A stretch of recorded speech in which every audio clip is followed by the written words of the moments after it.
So, hello to What the Beck Chaos, anyone lurking in the chat, and of course, anyone watching in the future. Just remember the 5th of November, the Gunpowder Treason and Plot. I know of no reason why the 5th of November should ever be forgot. Is this the point I say boom?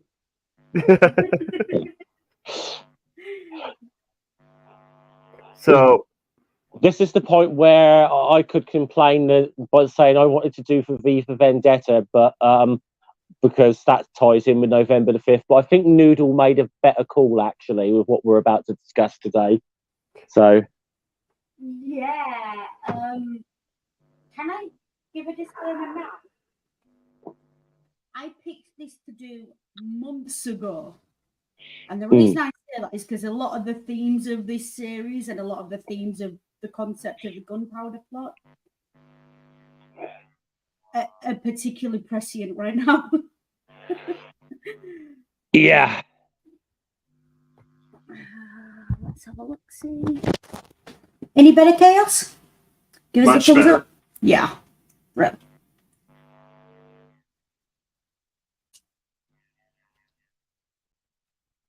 So, we're doing Gunpowder, Kit Harington, back when he was, the curly-haired golden boy of TV and he was in everything. Yeah. And look, we're doing this for Bonfire Night, right? Because that's tonight in the UK. But again, we can't ignore the fact that it is really fucking timely that we are talking about a historical event in which persecuted people tried to fight back. And the collective punishment then ensued. So we're going to try not to get too political. I don't want to get too political, largely because, we probably will, but I'd prefer not to. At least while I'm so sober anyway. This is definitely the main theme of Gunpowder. And as I was just saying to Noodle before we started, and I'm generally the one who's going to get het up about like historical accuracy a bit more and so on. There's, obviously there's things, but there really isn't too much I could fault this for. No, there isn't. It's it's by any stretch visually it's not accurate. They've clearly used a load of old sets from films about Shakespeare and stuff, which is about the right period, but it's not quite right. Yeah. But it's authentic enough that the average watcher is not going to give a shit. So I don't see why we should either, because it's one of those things. We've had this conversation multiple times on Media Musings. Accuracy versus authenticity. If a layperson can look at a shot of your show and say that's based around the time Shakespeare was about, then it does its job. We're not here to nitpick the accuracy. Although, once again, I will just point out HBO and their habit of putting the hero male lead in a leather jacket. Yeah. Whoever made that decision, thank you. Yeah. And obviously, as I said, we mentioned Kit Harington for that. This series is a bit of a passion project for Kit Harington because for those who don't know his ancestry, he is actually descendant from Robert Catesby, who, for those who don't know, was the actual leader of the Gunpowder plot. It wasn't Guy Fawkes, it was Robert Catesby. So this was obviously a bit of a passion project for Kit Harington. And I do believe, looking at Kit Harington's, he's also got some ancestry that leads him on his other side of his family back to James I, which is probably one of the most supreme ironies in this whole thing, really. But I mean, anyone whose family's been in England that long can probably trace back to multiple lines. Yeah. It is what it is. I understand why it's a passion project for him. He's clearly picked his side, right? Yeah.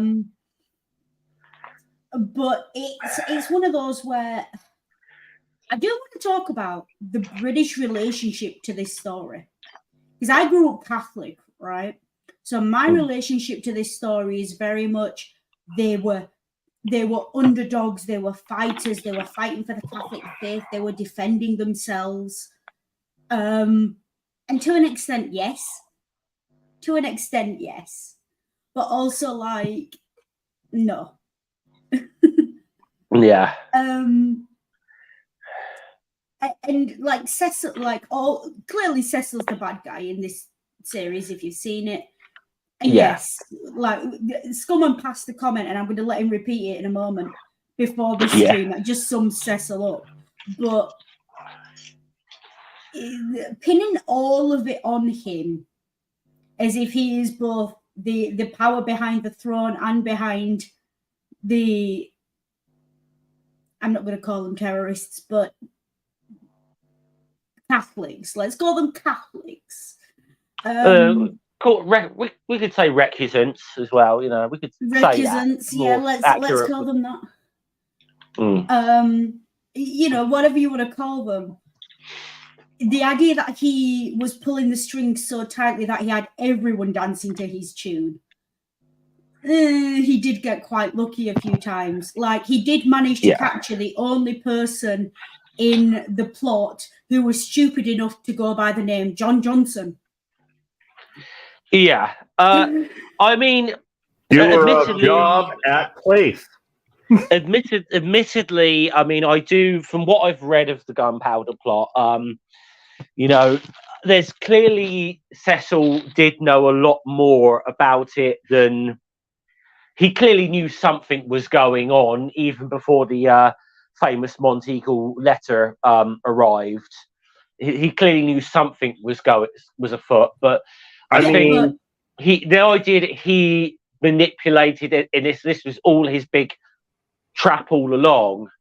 That's a bit of a that's speculation, really. That is because I will say as well, it was 1605, right? There was something going on in every pub in England. Yeah. You know, it's like the idea that in 1605 it was a brilliant, clever, strategic, tactical thing to know that there are Catholics plotting against the Protestant king. And they do. You know, grass is green and the sky is blue. You know, do you want a medal? Yeah, and you know, to be fair, yes, the Crown, you know, there was a spy network going back from to Queen Elizabeth's time under Sir Francis Walsingham. Then Robert Cecil did kind of inherit that network when Walsingham died, and he was sort of brought along. So yeah, there's truth to there's truth, but there's also a lot of speculation in this as well. So let's talk speculation. Let's talk HBO's. And I will grant them that in this particular series, they were incredibly, incredibly light-fingered about it. But HBO does have a habit, and I'm not saying it's a bad thing. Any historical drama in HBO, there's always one scandal, either hinted at or outright stated. And the scandal is usually, oh, look at this upper-class man fucking one of his servants or fucking someone below him. Look, you can go back through history and you will always find insinuations that ex-powerful man was fucking his boy toy, his servant, or his right-hand man. It's just a thing, right? Because for so long, like, if you want to damn someone in the eyes of the public, until very recently, that was how you did it. And the fact that they kept it to just a few sly looks and insinuations in this should tell you that there is no historical basis for that. I'll say if your name is Nadine Dorries, you're still doing that right now. Yeah, like, but there's very little historical basis for it. But HBO have got that habit, right? There's always a gay couple in every HBO show, and you know what? It's nice because you know they're actually going to be sympathetic they're going to be, their biggest issue as a couple is not going to be that they're gay. Like, there's going to be something else going on as well. So it is reasonably good representation. But in this particular case, so far as I understand it, aside from the usual accusations that get thrown at British kings, I don't think there's a lot. It don't hold a lot of water, and even HBO know that, because we didn't even get a single raunchy sex scene out of it. And that's their bread and butter. So if they couldn't argue it, I wouldn't even go there. Yeah, again, it's one of those. It's one of those. Maybe there was something with that with King James. Maybe there wasn't. You know, I mean, it's often said that he had quote unquote young male favourites a lot. That doesn't necessarily mean that doesn't mean he was fucking them. Yeah. I mean, Edward II, there's definitely a lot more evidence for, I'd say, but than there is James. But Edward II is just yeah, that's Edward II. There's not so much evidence as there is a blaring siren. Yeah. Don't mind me, I'm just making myself up a general in there. I thought, because seeing as we're talking about the Gunpowder plot, I thought I would crack open a bottle of York Gin Outlaw. Well, and we should say this right now. Guy Fawkes was a Yorkshireman. Yep, Guy Fawkes was a Yorkshireman, and Navy Strength Gin. And I quote from the bottle: "It pushes the boundaries like the city's villains, Guy Fawkes, Dick Turpin, and the Yorkshire Witch, Mary Bateman. Stronger flavours, higher alcohol, enjoy with ice, tonic, and care." If you're ever in York, do go pick up a bottle. It's expensive, but my God, it's worth it. If you're in York and you fancy picking up a bottle, pick one up for me too and send it to me. Okay. Do you know what? I might have to order one for my mum for Christmas because she loves a good gin. So yeah. The tasting notes on this is very strong of black peppercorn. God, you can smell it on it as well. That's the gunpowder effect. Yeah, definitely. It's very much like if you were going to put gunpowder into a drink, that. But yeah. Cheers. Yeah. Now, we have started a tradition to look at the plugged in review for anything we cover. If it's available, unfortunately, it is not available in this case. So there is that. That's could be a good or a bad thing. Yeah. You know. I mean, to be fair, if you need a censorship guide to tell you that the show in which people are stripped naked and brutally executed and tortured isn't suitable for children, yeah, you're a bit behind the. Yeah. I'll just say this because this obviously was HBO, but obviously BBC I think were involved with this. This got a lot of complaints on the BBC when it was aired, despite the fact that it was shown past watershed. Was it shown past the 9 o'clock or the 11 watershed? Because it's got a MA rating in the US. It was between the 9 and 11, and that I think that was why there were some complaints. Yeah, no, because if this had been shown at 11 o'clock, it'd have been fine, but 9 o'clock, no way. Their argument, the BBC reply was that this was shown a good half hour or so into the show, that everyone had been warned that this show contains, such and such. But yeah, to be honest, no one pays attention to the BBC warning at the start of the show. Yeah. Everyone's in kitchen pouring a cup of tea at that point. No one's listening to that.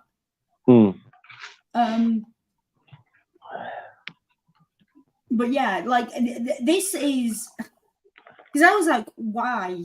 Because it's been a while since I've watched this series, and I was like, why has it got an MA rating in the US? And I was I thought, and then you remembered. And then I watched it.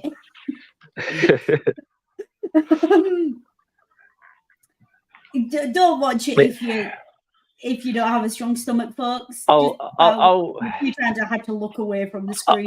I'll just say that it's not as bad as the Saw film or anything with the torture, but it's still not if you are squeamish, probably you probably might want to skip certain scenes. Yeah. I mean, don't get me wrong, the torture is, aside from that one little clip of fucking waterboarding, reasonably historically accurate. The executions are probably about as gory as you can reasonably get. They're about as accurate as you're probably allowed to get on film, full stop. Yeah. They are not for the faint of heart. Like, if you thought the first 20 minutes of Saving Private Ryan was gory, the director looked at that and said, "Hold my beer." Yeah, I'd say it's hold on. No, I'd say it's more hold my sacramental wine. I mean, that too. It's also very Catholic. Like, okay. So for those of you who don't know, let's get into it. A bunch of Catholics under James I, who is a Protestant king, who is getting more and more vicious in his suppression of Catholicism. And they basically stand up and say, "Do you know what? Enough's enough. Our priests are being hung, drawn, and quartered. If you don't pledge allegiance to the king and to the Protestant faith, you're being locked up. You're being fined." It's getting to the point it's unbearable for them.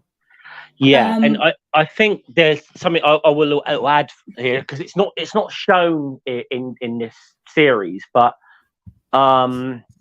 this is something that did happen, and it's actually one of the people who actually does get involved in the plot, a man named Thomas Percy, actually did travel to Scotland shortly before Elizabeth died. Everyone kind of knew who, even though you couldn't say this around Elizabeth, everyone knew who was going to get the crown when she died. Yeah. And Percy because James had a reputation for treating Catholics with a bit more tolerance in Scotland. He was Percy went to sort of plead for that kind of treatment for English Catholics, a bit more tolerance. And I mean, some of them there's a lot of hope even that James himself might convert to Catholicism.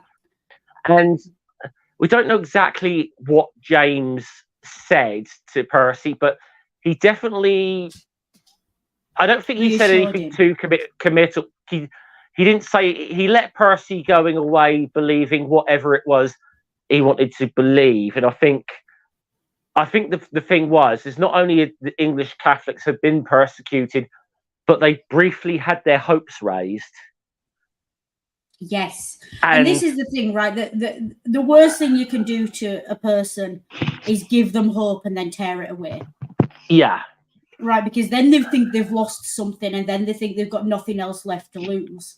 And we see that a lot in the character of Catesby in this show, of talking about he's got nothing left, his house is mortgaged, his name's a disgrace, all he's got is his son, and frankly he's not been that good of a father.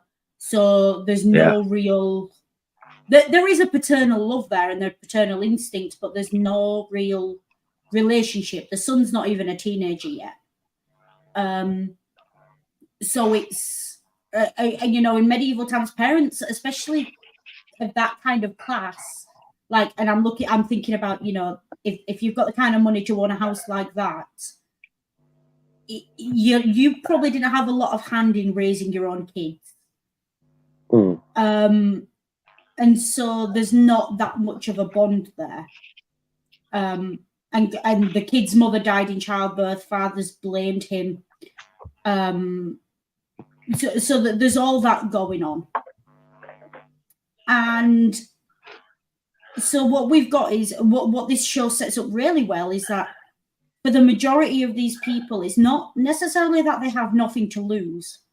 It's that they've been promised something, lost that, but also that, look, they're a bunch of zealots.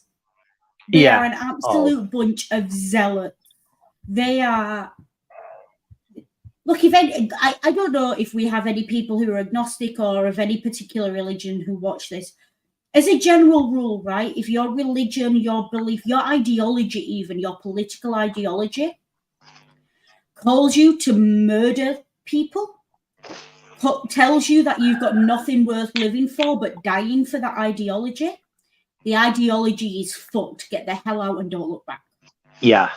There are very few times in history where that's actually a reasonable statement. Yeah. And this is not one of them.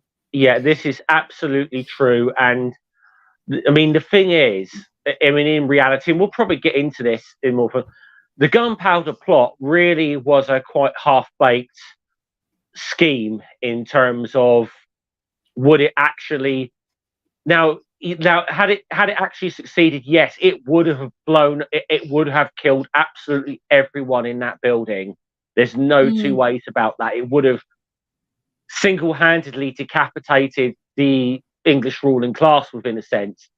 Yes, but it still would have been a far stretch to think that it would have led to some sort of successful Catholic uprising in England.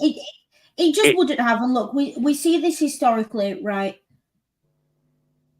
It's very, very rare that you get an event like that, a major assassination, a major coup, that doesn't lead to a revolutionary revolving door and it goes back worse than how it started. Yeah. And it's, you know, because there's only two ways for an establishment to respond to a coup attempt. That's what it was. It was an attempted coup. Either they put it down with prejudice or they roll over and die. And the thing is, even if there had been sympathy for the Catholic cause prior to the plot, wiping out most of British Parliament, the King, and the vast majority, like, don't forget, bishops sit in the House as well. Clergy sit in the House. Wiping all of them out. Okay, but what are you going to replace it with? You've got a ragtag bunch of minor nobles and a few merchants and a couple of killers. Like, this is the thing about revolutions in general, right? Revolutionaries think they can run a government. It's a completely different skill set to bring down a government as it is to form one and maintain one. Yes. It just is. Go ask Lenin. Go ask that guy. And that's the immediate historical example that pops into my head. Like, or Robespierre. Robespierre, is the other one I'd think of. But yeah, or the Muslim Brotherhood, if we want to get a bit more recent. Yeah.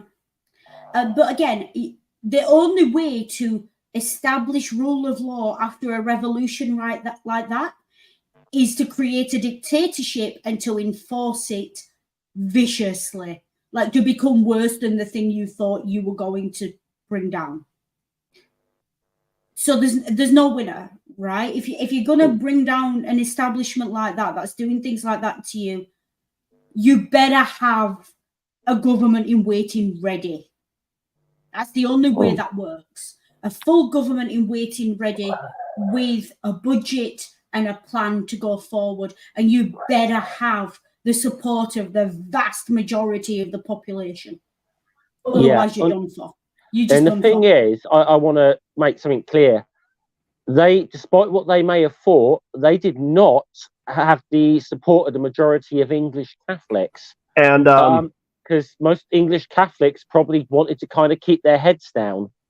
So, in terms of what Noodle said about, you know, you'd have to get worse than the government you're overthrowing, I'm going to bring up a scene in episode 2 where Robert Catesby is visiting Spain, and he's brought before the Inquisition to see how the Spanish protect the one true church. And this is the thing, and he doesn't have the stomach for that. So what was his plan once he blew Parliament to Kingdom Come? Yeah. Like, what was the plan? Because unless you are willing to brutally suppress it, and like the way it's shot in this series, it's very much shot as the Spanish burned a couple of Jews in front of him. He doesn't think that's fair. He doesn't think that's reasonable.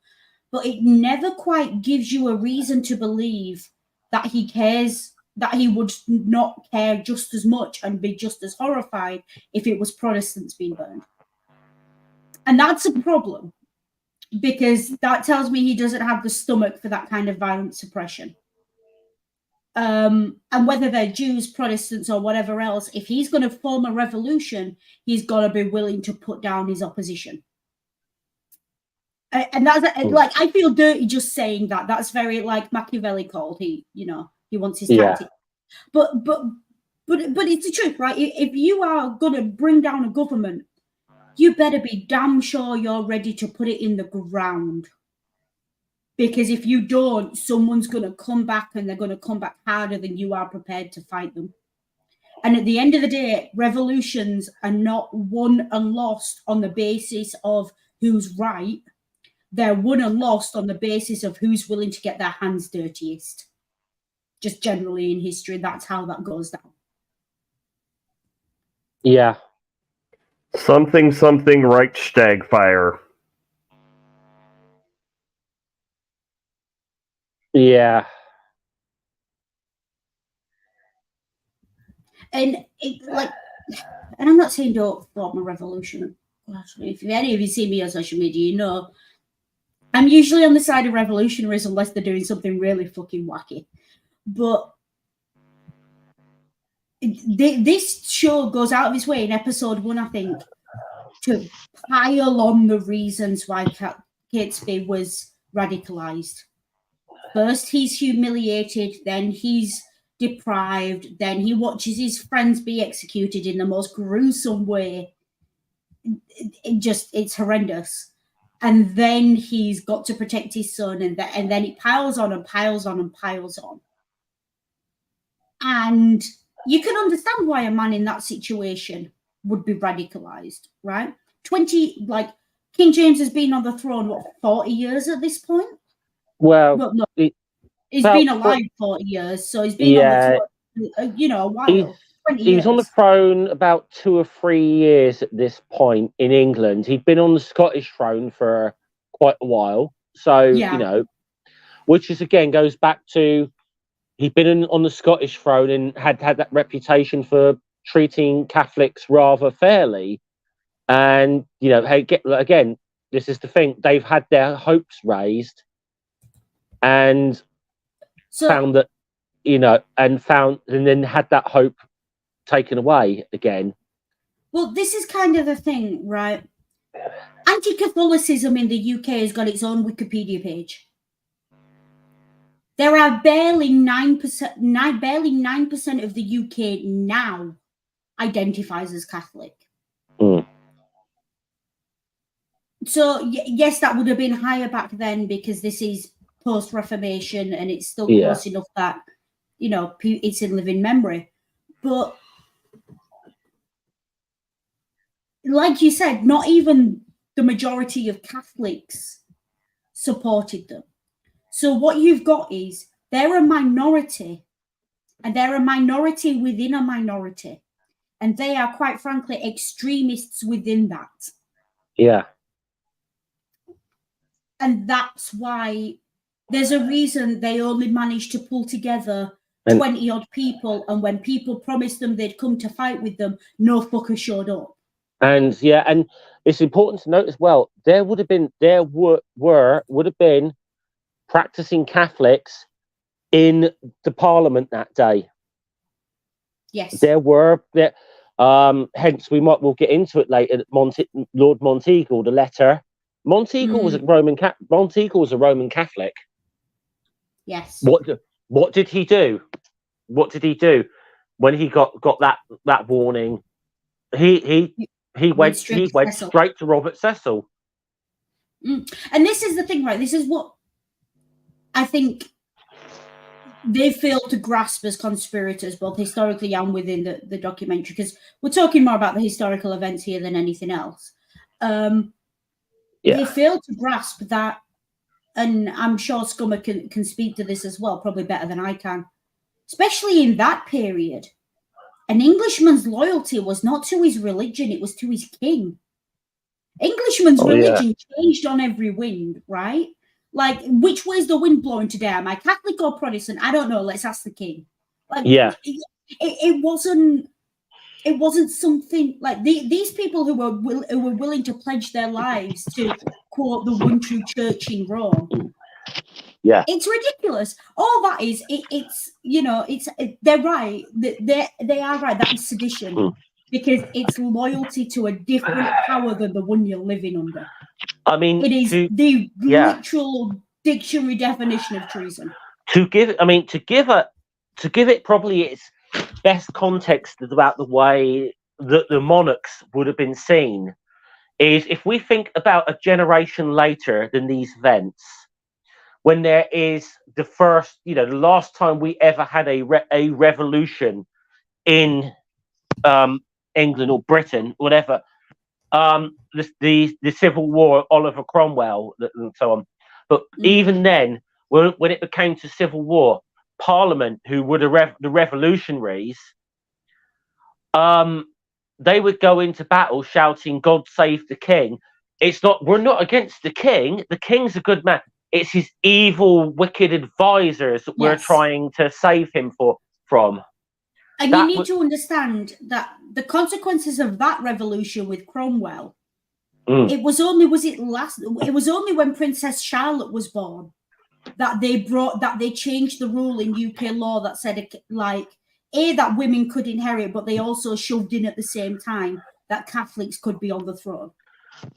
Yeah, the same time, like the two things are conflated in my mind. Well, I still think Catholics might be excluded from it because technically the British monarch's job is also head of the Church of England.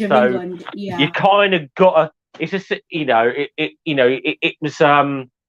it's like if they ever brought the Tsars back in Russia, they kind of would have to be members of the Orthodox Church, So.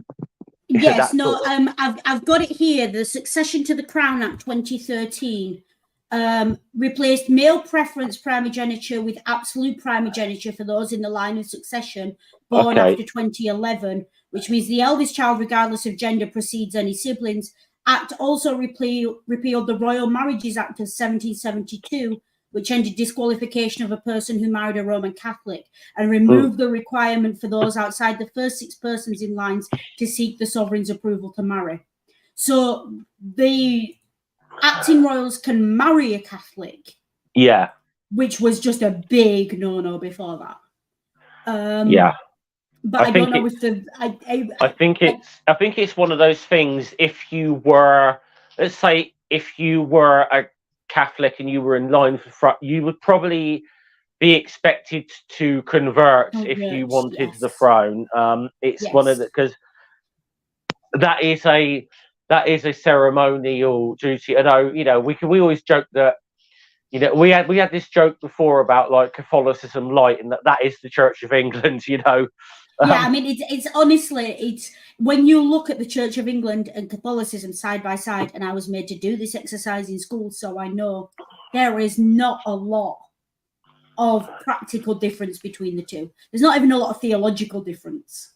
There's a few minor things. And look, if you want to throw your life away arguing whether priests are allowed to get married and if people are allowed to get divorced, or if a woman's allowed to have an abortion without her life being on the line, have at it, bud. Do you know what I mean? Have at it, but you are in the tiny, tiny minority. Yeah, I always, again, I tend to go to, if we want to explain the Church of England, I think yes, Minister again has the best sort of quote about it, like the monarch is like, the monarch cannot be divorced. The monarch is a part of the Church of England. It's inseparable. And the PM says, well, what about God? I think he's what's called an optional extra. Yeah. Like, belief in God is absolutely not required for the Church of England. Whereas the Catholics, they will fuck you up if you don't believe in God. As Sir Humphrey says, when C of E priests stop believing in God, they call themselves modernists. Yeah.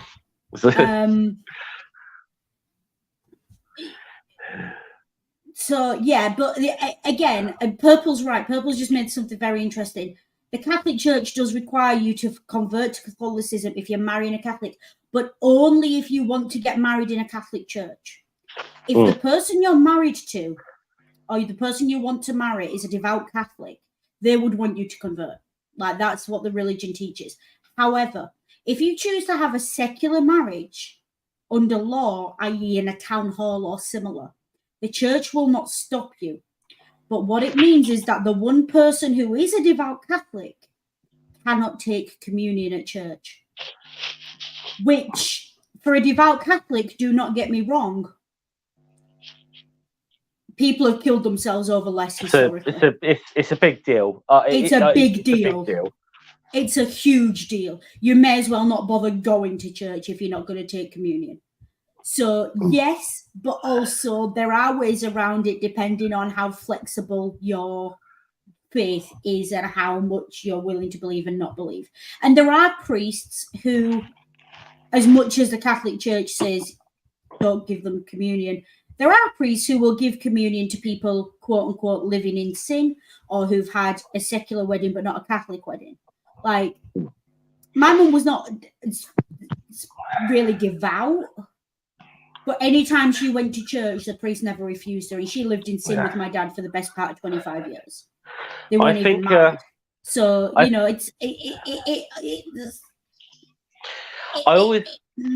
always remember, Noodle, do you remember the episode of Only Fools and Horses where Del actually goes to confession? And yes, and then the priest actually turns around and says, well, I don't know that you're not a Catholic, do I? Yes, exactly. And this is the thing, like, Catholic priests generally, people have a very skewed view of what Catholicism is and what it claims to be versus what it is in practice. Because what it is in practice is much closer to that sort of joking of it's an international coffee morning. In practice, if you get the right priest. The problem is occasionally you get the odd zealot priest who just fucks it up for everyone. And then they go on to become Pope, which is, a problem. But Catholicism does allow for a lot of free thought and a lot of free, a lot of sort of, not cherry picking, but self-study.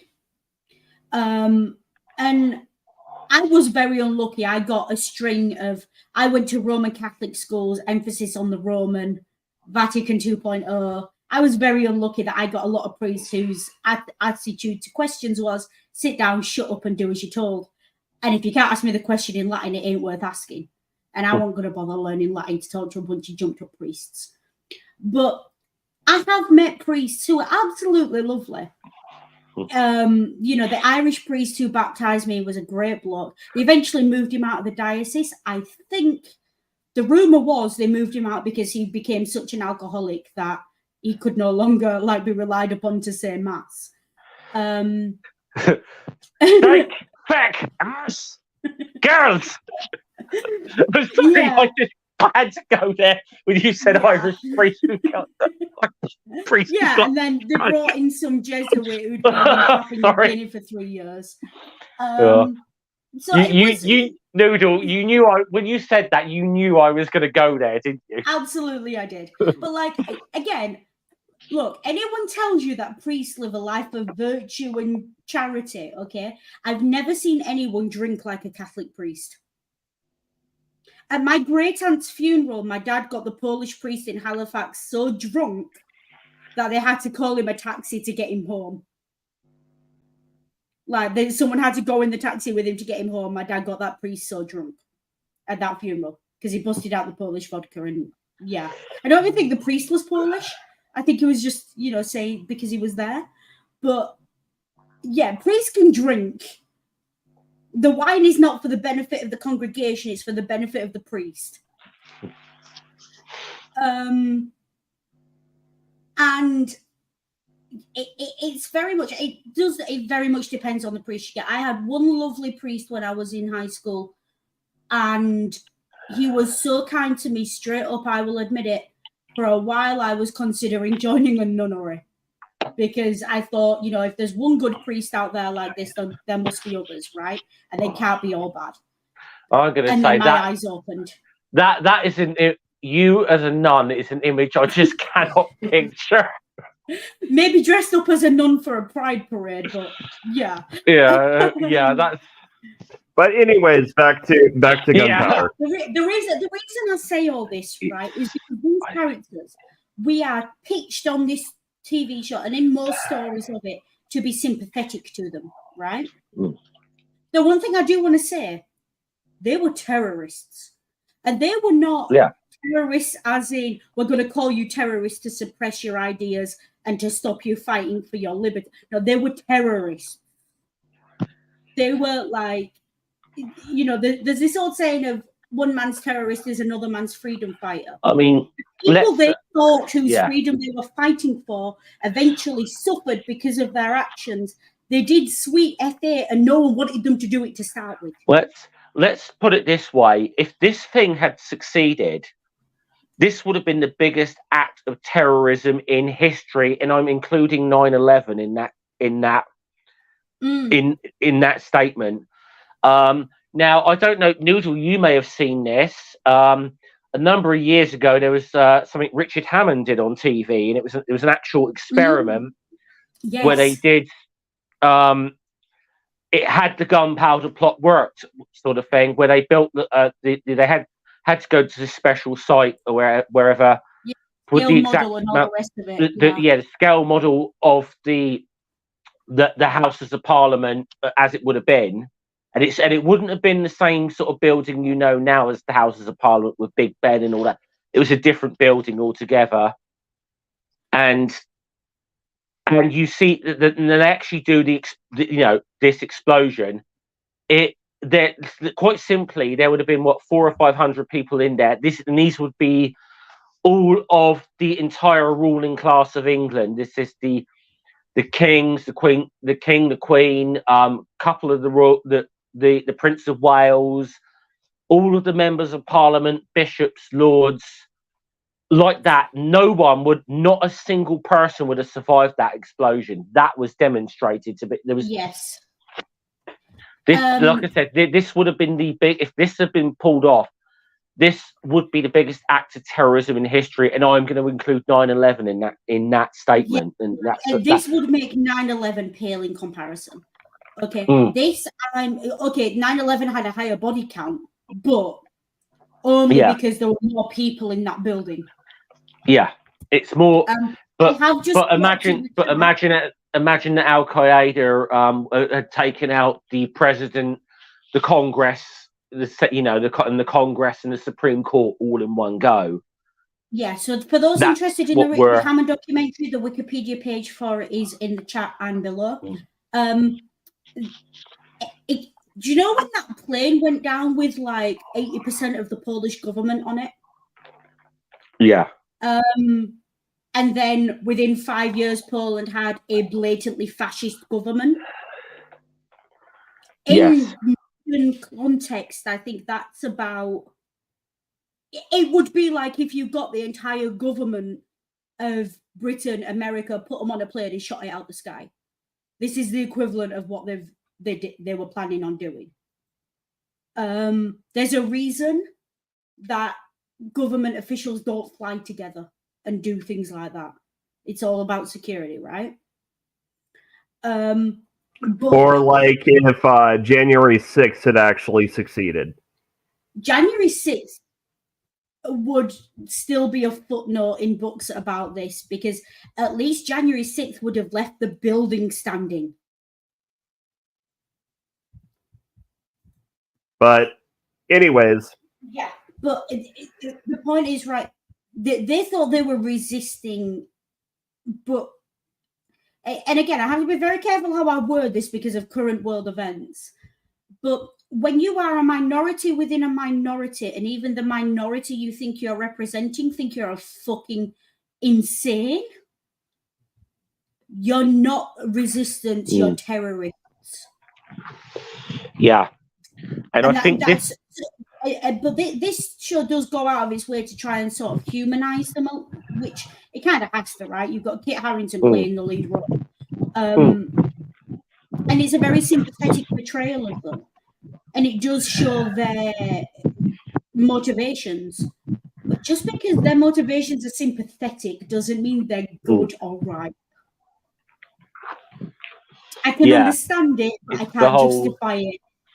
I mean, and as you said, the entire first episode of this is, you know, it's the whole what I call the Popeye thing, isn't it? I've had all I can stands, I can't stands anymore. That's kind of the point that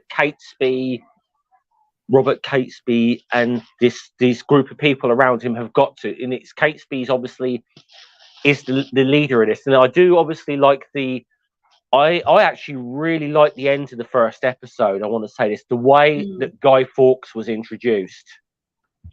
Yes. Because that is, from everything I've read, that is Guy Fawkes in a nutshell. He's kind of a mercenary. He is a devout Catholic and believes in this, but he's also a mercenary, a hired thug and soldier. In some respects, the only professional in this entire group of, if there's anyone you could say is an actual professional terrorist in this entire group, it probably is Guy Fawkes. Yes. And like, I really enjoyed the scene. I think it's late in episode 2 or in the beginning of episode 3, where Guy Fawkes is explaining why they're putting nails in the gunpowder. Right. So because we're talking about Kate Spit and he was fined. He was fined £5 and he already had a debt of £8. Now I'm just looking at the National Archives currency converter. According to this, in 2017, £13 from 1600 would be worth just shy of £1,800. Now, that's 260 days of wages for a skilled tradesman, according to this currency converter. So his house is emptying of stuff and his land is mortgaged, and he's clearly been fined before for large amounts. Like, this man's got nothing. He's probably got the clothes on his back, the house, like, and a few trinkets, and that's his lot. Like, he's probably in debt up to his eyeballs. So yeah, desperate men do desperate things. Desperate times, desperate measures, all that. I would, moving aside the series for a second, I would argue that possibly this is, you get a few desperate men together, you get a few drinks in them, and they start chatting all kinds of shit, right? The danger is in when they start thinking things are so desperate, I've got nothing else to lose. Yeah. And obviously this is the point these guys, certainly Catesby, it definitely feels like they've gotten to this point. And you've also got as well, Catesby, like, they've threatened to take his son and make his son Cecil's ward. Like, at that point, it's got to be a kamikaze mission, right? Because at that point, you're either dead or what's going to come is worse than being dead. Yeah. So I'm not justifying their actions by any stretch, although Lord knows I've heard enough Catholic teachers try and do that.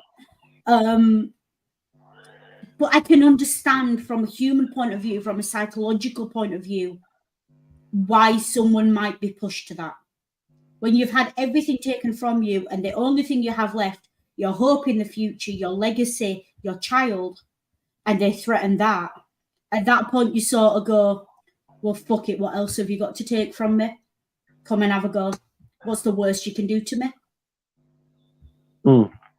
And I think that's the mental state of a lot of these characters, which is interesting from a psychological viewpoint of what are you willing to do when you get desperate? And that's the difference between a regular person and a zealot like them. Because when you've got zealots, they make it other people's problems, right? They make the fact that they refuse to recant their faith, which I reiterate was being done 3 times a lifetime in that era.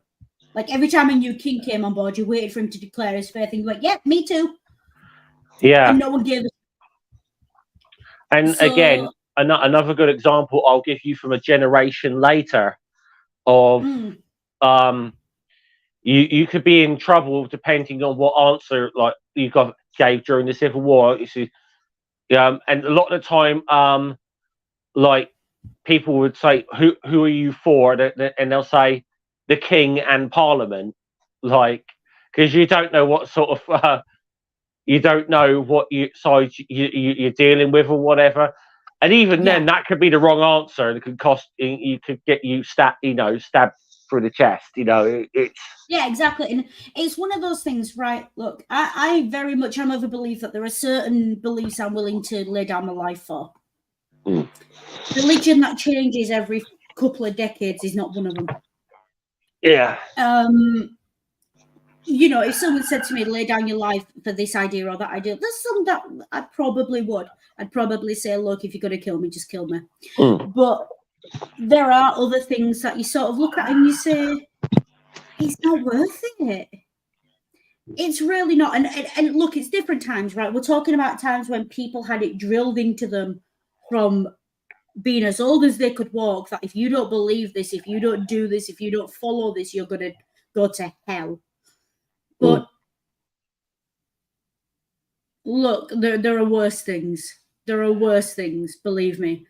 And it's you kind of look at these people and you think, because none of these people in this show were shown to fear hell for their reason for doing it. They believed with their heart and soul that the Catholic faith was the right one. And this is a problem, because when you believe in something that much, you are willing to lay down like not only your own life, but the lives of 600 people. Yeah. And the thing is as well, it's not only are you willing to lay down your life for it, but with martyrdom being an idea, certainly within Catholicism, that not only we'll gain favor if we lay down our lives for this. We'll be remembered, maybe even who knows, maybe even canonized one day. Exactly. We're going to have, and also if you think about it, when they think about like I said, there would have been practicing Catholics in Parliament. Okay. Their attitude would have been, well, if they're a Protestant, they're a heretic. They're going to hell anyway. If they're one of us and they're in there, okay, we might have killed them, but they're going straight to heaven.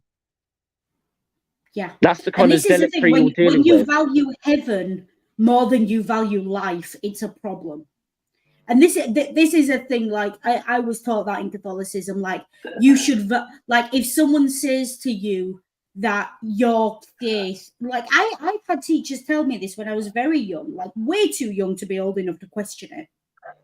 And I remember being 6 or 7 years old and being taught about was it Max Romero, the guy who the priest in South America during a civil war, and he refused to stop saying masses and ended up like he died in his church because basically the military came in, shot up the church, and he died because he valued the host at the back of the church behind the altar more than his own life, and he died cleaving to that, trying to protect it from having blood spilled on it, his own blood, I might add. Yeah. Like that to me is just madness. That's ridiculous. Okay, look, it's bread, and yes, it's been sanctified, and yes, you believe it's the body of Christ, but there's wine right next to it. And if you believe that's blood, what the fuck do you care about anything else? Like it makes no logical sense to me. And I'm very much, if you're gonna die for a cause, if you are gonna die for a cause, and I don't recommend it, because once you're dead, you can't do anything else for the cause. And in the 24-hour news cycle, it ain't going to have that much impact anyway. But if you're going to die for a cause, at least let it be something where the death means something and where the death is more than just symbolic. Because, die protecting other people, die protecting a child, die stopping someone doing something heinous. Don't just die because, you think that something else is worth more than your life. That's not another human life. Because human life is the most valuable thing we have. And if you're willing to throw that away on a few symbols and religious zealotry, like you very much should be getting the opinion that the opinion I hold of these people who did the Gunpowder plot is very much the same opinion I have of like modern day terrorist organizations like ISIS and the Taliban. Oh yeah, because it absolutely is. It's that, are you fucking insane? How have you absorbed a religion and not absorbed that human life is sacred above all else? This is what I mean, and I know that there's quite often, and there's quite often a joke in Britain. I'm sure you've heard this, Noodle. The last person who ever got into Parliament with honourable intentions was Guy Fawkes. And I've always pointed out to people that there is no difference to me between somebody like Guy Fawkes and the people who flew the planes into the Twin Towers. There is, they believed that their fucked up idea of what their religion represented was more important than human life. That's the thing. And this is the thing, like, I can understand how you can be radicalized by seeing your people killed and everything else. I can understand how you want to form a resistance. But there is a difference between resistance and, like, because let's play alternate history for a minute. Let's say it happened. They blew up Parliament. What happens next? Because the French and the Spanish ain't standing for that because you killed a king. Yeah.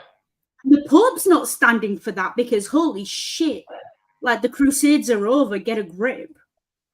And, like, even the Protestant countries, the Germans, are not standing for that. Well, they're especially not standing. They're especially not standing for it. Exactly. And I think this was played into in a sense that within the plot of this series, because they, Catesby goes to the Spanish, doesn't he, and because this is there's kind of the backdrop of what's going on here, but with the international politics at the time of James, and this is very much true. Like, England and Spain had been at war with each other for quite some time, especially under Elizabeth. And James was genuinely trying to make peace and not offend the Spanish. This is all very true. In fact, someone who was a very famous courtier of Queen Elizabeth fell foul of King James because he pissed off the Spanish. So, a guy by the name of Sir Walter Raleigh. Yes, very famous courtier of Elizabeth I. Yes, very famous. But he pretty much literally got the chop because he pissed off the Spanish on one of his expeditions. He pissed, and James was not happy with him. Mm. And this is the thing, right? James, above all else, especially the way this show portrayed him, and I do say the way this show portrayed him as opposed to the reality, is presented as a peacemaker. Yeah. This man wants nothing more than a peaceful life in which he can fuck his boyfriend, occasionally make eyes at his wife, and enjoy good food and good wine. Which, honestly, can he come and be Prime Minister? Because he'd be better than some of the ones we've got. I mean, to be fair, it's not an entirely inaccurate portrayal of James. There's issues take with it. But he, I mean, okay, we already covered the whole the boyfriend thing. We've already done that to death earlier in the stream, but. Well, to be fair, unless you also happen to be a religious zealot, what you care most as a ruler, if you're a decent ruler, is the peace and security of your realm. Mm. Yeah. Agreed. Yeah. Yeah. And this is why, and this was the thing again with why James had sort of allowed. I mean, for all we can say James. Yes, he did not have the intelligence as a monarch of Elizabeth, but James wasn't stupid. Now he I think possibly was a little bit more sympathetic towards Catholics than Elizabeth was, and he could get away in Scotland. He could get away with being a bit more lenient, but he was enough of a pragmatist to realise that with the England. He kind of had to crack the hammer down on them a bit more. Yeah, he was enough of a pragmatist to realise this. Yeah, the Scots don't give a fuck. Yeah. But yeah, when it comes to my choo-choo, but really. Well, like I said, if you're anything resembling a competent ruler and not a zealot, your primary concern is the peace and stability of your realm, and really, treading carefully around this political minefield. Gunpowder explores the idea of what happens when you have zealots in power clashing up against zealots who have been pushed to the point where they feel they must act. Yeah. You definitely. But as I said, what I think we get at here is we said about how James, what he wants is he wants the security of his realm. Now he's got Scotland. He's just taken over England. And I should explain this. This wasn't not Scotland and England. They may have had the same monarch, but they were not we weren't a United Kingdom yet. They were still two separate things. James is still trying to consolidate his place in England at this point. Yeah. And he wants peace for Spain, but he also. So it's when Cecil comes to him saying, because Cecil's obviously put that, that's been put into him that there is going to be a plot afoot, and James doesn't want to offend the Spanish, but at the same time doesn't want to put him, doesn't want trouble from his Catholic citizens. And Cecil obviously comes to him and says, I can offer you both. Yeah. Yeah, but Cecil as well is a zealot on the other side, isn't he? Oh, this is very much the story of what happens when zealots clash. Cecil is a zealot, but not enough of a zealot that, as I said, we said, I'll say the quote I was going to say, Cecil is a smooth political operator, and he genuinely was in real life. And as I said before, streamer, I'll say the quote I was going to say: if you put Robert Cecil, the Earl of Salisbury, in a room with Niccolo Machiavelli, I think it'd be Machiavelli would be the one who was taking notes. He genuinely, this guy, mentioned earlier. Yeah, this is what I said before we went on stream, and for everything I have read about Robert Cecil, this is very, very true. You know, this guy was a very, and I think the guy he was portrayed very well. And now, okay, if the historical accuracy bros want to come in and say, oh, but they didn't get a 5'4" hunchbacked actor to play him, yeah, just don't care. Okay, this guy, the way he was portrayed in this, from everything I've read about the real Robert Cecil, this was a very accurate portrayal of the kind of man he was. And I mean, like, you know, it is fair to say that you know, Cecil could have very likely taken notes from the writings of Machiavelli, considering you know, Machiavelli died, you know, a good 70 years before Cecil was born, I think. But yeah. But the point, the point being is like the point being, you know, look, Cecil is that cunning of an operator, you know, that he's the most ruthless politicians in history would, you know, could all learn something from Robert Cecil. Yeah. Oh, absolutely. And he was not to be trifled with. I think is a very understated way of putting it, a very British way of putting it. And again, not to go so far as this show does to say that he was that competent at pulling everyone's strings, but it's not unreasonable with a little bit of speculation to suppose that might have been how it went. I would say the man, Cecil himself, like, kudos to the actor playing him, first of all. He's very much coded on screen as the villain. You know, he's got the weird way he sits that's obviously indicative of some kind of disability. He's the guy playing him plays such a great villain. But he's very much the spy master as opposed to the thug, I suppose, of a villain. Yeah. I don't like that word.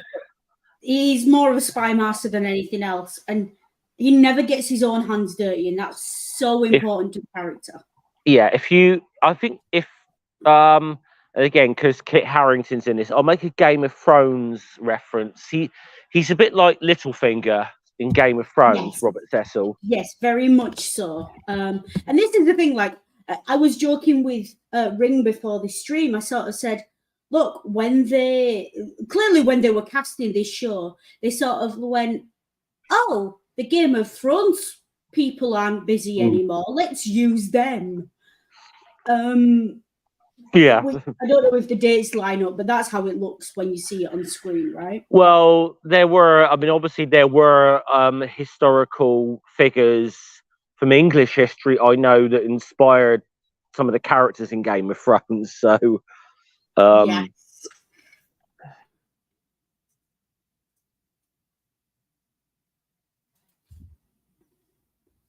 Sorry, don't mind me. Just need to take a picture of something. Yeah. So yeah, it's one of those things where this guy is. If you were going to have respect for your enemy, and this man was your enemy, that wouldn't be out of place. And I'm a great believer in, look, whatever your opposition is, you should have some level of respect for them, right? if only for respect for what they can do to you. Oh yeah, I mean, there's a good example of something I saw years ago on TV. There was a debate between two well-known British politicians.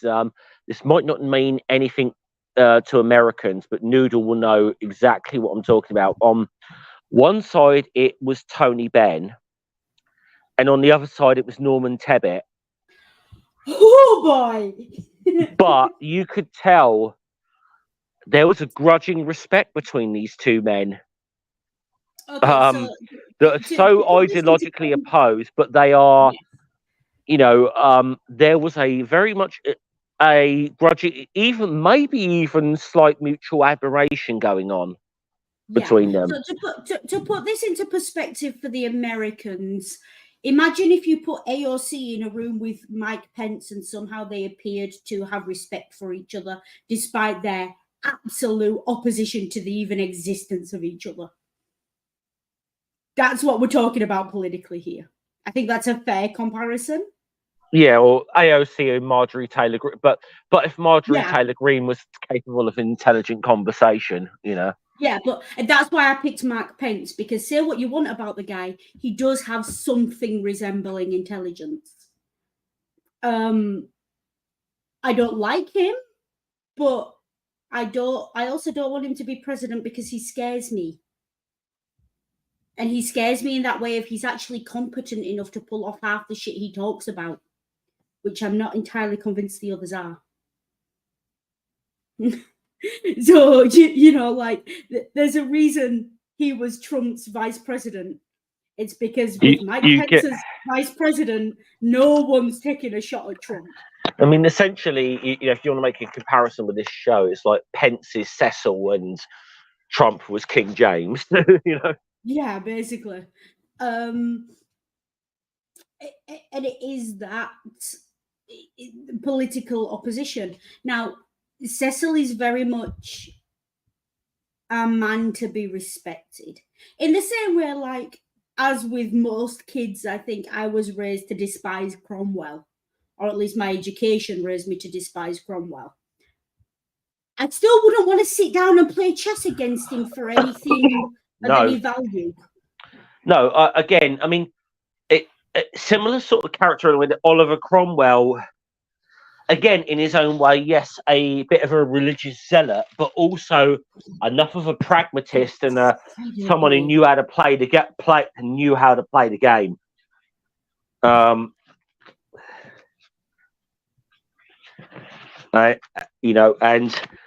that's what I mean, this is what I think in a way what makes Cecil such a dangerous villain in this particular series, is that you're dealing with someone, yes, who has his beliefs and wants to really crack the whip on the Catholics in Britain and impose the harshest laws he can possibly get away with imposing on them. But where you sort of see his I forget the name. I've forgotten the name. His henchman, the guy who kind of does the dirty work. Wade, yeah, Wade. He's kind of more like the, I suppose, the equivalent of Fawkes on the other side. I suppose he's a zealot, but he's the guy who does the dirty work or whatever. But Cecil is enough of he's enough. He's got a quality that someone like Catesby hasn't got, of that ruthless pragmatism.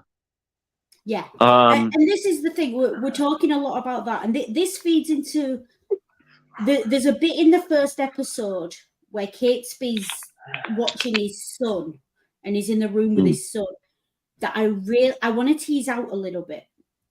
The concepts of honor, and it goes later on as well, the idea of an honorable death, a good death, but also this concept of honor, because there's a line Catesby delivers and then there's a line his mother responds back to him, where he says to his mother, a man has to learn to take his bruises.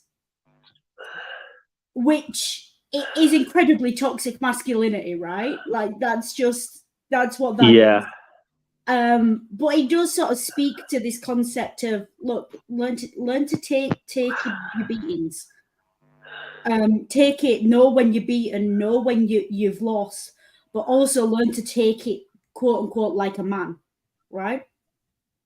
Yeah. And then immediately undercuts himself when he says to his mother, "My son fears me," in that look of what you would hope any 21st century man would say of, "I've fucked up." Like if you as a parent, your child fears you, you fucked up. And the mother says, but sons should fear their fathers. Now that's a concept that goes all the way back, at least to ancient Rome.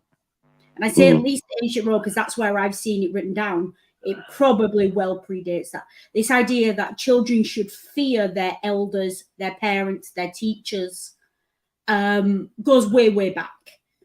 And it's only realistically in the last 40 years that has not been, I mean, there's still pushback against it, but that has not been the only option on the table. Certainly there will be people in our lifetimes who are still alive now, who might even be watching this, who were raised very much in the school of children should be seen and not heard. You will honor, respect, and obey and fear your parents, and that's your only option. Deal with it. Yeah, and I got to be honest, I probably have been guilty of repeating this stuff myself in my past, of like sort of saying, "Hey, if I got out of line, I got out of line. I got a good smack. It never did me any harm." Yeah, and then you kind of realise it actually probably did do me some harm. And I have learned as an adult that, you know, if you think that harming a child is okay, then I promise you the fact that you were harmed as a child did do you some harm, because that's not normal. Yeah, that's not reasonable. And that's not to have a go at anyone, because we're all I can go back on my Facebook memories and find posts where I said very similar things more recently than I would hope to admit to be honest. Yeah. And you know, you see it when kids are annoying you, you're out in public and you're like, why don't the parents control them, little brats? And you know, it's a hard thing to unlearn. It is a hard thing to unlearn, because it's at least 4,000 years of history weighing down on you when you talk that. But this idea that he's very much sympathized for a modern audience. He's Kit Harington, so that's like 80% of the job done. But you still got to make him sympathetic, right? And it's very difficult to make a zealot sympathetic. And the only way to really do it is to show, like, there's a reason he's shown to carry his wife's portrait 10 or 12 years after she presumably died in childbirth. There's a reason he's kind to women and respectful to his cousin, and he tries to make peace with his son. And he does this. It's because as a modern audience, if he didn't do those things, we'd be looking at him and going, why am I wasting my time watching a show about this monster? Yeah. And you get, and you kind of also get that vibe, that thing that because like, you know, he lost his wife maybe in childbirth, that maybe why there's a little bit of resentment of his son, sort of thing. And I wonder where they got that idea from. Game of Thrones, but you know, but I mean, to be fair, like, I think it's perfectly human and natural to resent, in that situation, to resent the child a little bit. What separates good people from bad people is whether you let the child know that you resent them. Yeah. Because it's not the child's fault at the end of the day. But again, it feeds into this thing of Kate Spears, a desperate man with nothing to lose. And it feeds into that concept of honor. He intends to die here. He doesn't intend to be taken prisoner again. People want a good death. A good death in this series is very much a death where you staunchly stick to your ideals to the very end and you go quietly. Like, Yeah. you don't yell and scream and beg for mercy. And we You look the executioner in the face and you tell him basically, "Fuck you," and the horse you rode in on board. and that's the thing. Obviously, we get this in the third episode of when we know the plan. We know the plan has gone to fuck. And he makes that decision to have that to essentially make that last stand and go out fighting. Yeah. But there is a very important continuation line in the children should fear their fathers, that being as men fear God. Yeah. Yes, which again restates that zealotry, that religion permeates everything. And I'm sure I'm not the only ex-Christian or Catholic who winced hearing that line. Yeah, you still hear there are still right-wing politicians here in America who are parroting that line. So, time really changed that much. And I think actually that's an important distinction to draw out, because we've all heard, right, Trumpian right-wing politicians talking about children, God, father, wife, children, and each owes obedience to the next up the chain. We've all seen that bloody umbrella thing. And I think it goes, especially to a modern audience, you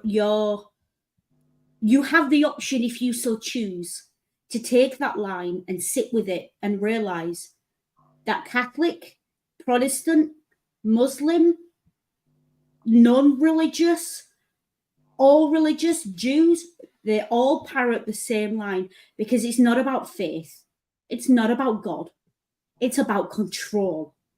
Yeah, I was going to say it's about order. This character is shown to oppose that and for it not to sit comfortably with him, is because we understand that it's, modern day 2017 when this was made and released.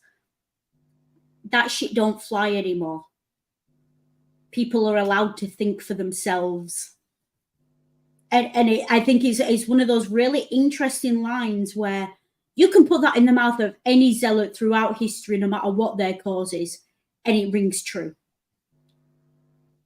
Because they don't want children, they want obedient soldiers for their ideology for the next generation. And that's where the problem is not in the religion itself or the ideology itself. The problem is in the people who are way, way too invested in it. But the reason I bring that up is because I do want to have a conversation about the methods of killing in this show. Now, we did say right at the start that this is an incredibly graphic show. Scummer said there were complaints to the BBC. It would not surprise me. Like, the thing that would surprise me is if the complaints were about the gore and not about the naked woman. Because that's what the British public are like, folks. But it's gory. But, and again, it's not necessarily accurate.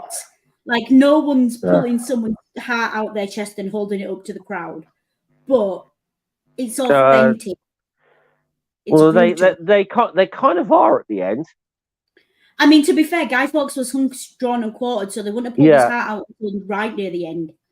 Yeah. But it's not happening the way it happened on the show. Please, guys, let that sink in for a minute. Guy Fawkes was hung, drawn, and quartered. He wasn't burned. Yeah. Get that? He went where the Jesuit priest in the early episode went. Yeah. So that, because I think because of the fact that we do burn the effort, there's this thing where we burn the effigy of Guy Fawkes, like this. Everyone assumes he was burned. Yeah. Everyone assumes he's burned. No, that's not what happened. It's not. I mean, there's one place. I think it's in. I'm trying to think. It's in Kent or Essex, Lewes. They've had a tradition for going back hundreds of years. They don't burn an effigy of Guy Fawkes. They burn an effigy of the Pope every year on November the 5th. Oh, that's that is quite a quite a famous one. Yeah, yeah. Again, I have no current loyalty to the Catholic Church or the Pope, but that's quite the political statement to make. Yeah. And I think as well, people assume he burned because we burned the fires, right? But also, like, you probably know this better than me, so I'll let you explain it. But we don't light fires in honor of Guy Fawkes. This is another thing. Like, a lot of people think, oh, we light the fire to honor Guy Fawkes and what he was trying to do. It's the exact opposite of that. And the celebration is a celebration of his failure in a sense. And it was kind of more of a common thing, like lighting bonfires, like whatever. Think of it like or like the ringing of church bells. Think of this as a method of communication before we had telegraphs, telephones, or whatever. You know, lighting beacons was a way of communicating across long distances. The beacons are lit. Gondor calls for aid. Yeah. It's that kind of thing. And so the fact that the beacons were lit across the bonfires were all lit across the country. So that's kind of where a lot of this came from. And it was, we burn, and I've been to a number of them. We didn't just burn the effigy of Guy Fawkes, they burned effigies of Catesby, Percy, Francis Gresham, Thomas, Winter, all these people. Yeah, I've been to things where there was, there's a whole effigies of all the conspirators were burned.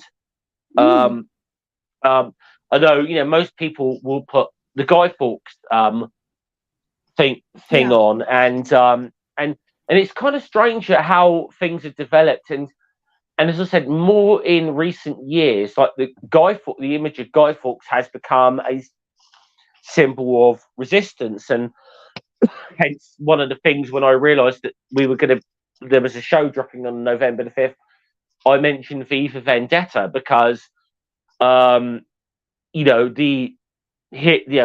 protagonist of that is also a terrorist who dresses up as Guy Fawkes and uses the imagery.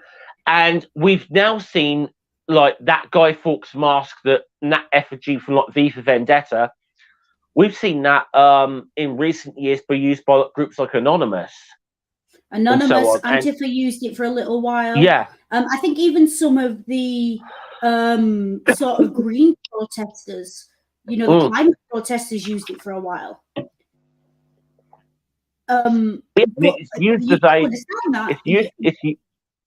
It's used as a symbol, and it is Alan Moore who wrote V for Vendetta. So that particular image of Guy Fawkes, Alan Moore. The man's just cursed to have his writing constantly like interpreted in the exact opposite ways. Well, as he put it says that particular image of Guy Fawkes as he's drew, he said all these anti-capitalist protesters using it don't seem to realise that Warner Brothers own the copyright of that particular image now, and they're just funding bloody Warner Brothers. Yeah, plus, and most of those masks are made in China and Taiwan, so if you're anti-capitalist, probably not the mask you want to be wearing. Yeah, but it's one of those things where it's taken on its life of its own as a symbol of resistance, and that's why I suggested V for Vendetta. Hey, if it falls on November the 5th again, we can do media musings on that. But that's the imagery that's the imagery that Guy Fawkes has taken on over the years, which is I think the reason I wanted to do this rather than V for Vendetta is this is a very even-handed representation of what happened. Yes, it sympathizes the terrorists, and yes, it sympathizes like their actions, but it doesn't glorify them. No. Like, And it is so important how this series ends of their heads on pikes, because what it's saying is, look, there's no glory in this shit. There is no glory in trying to pull shit like this off. Yeah.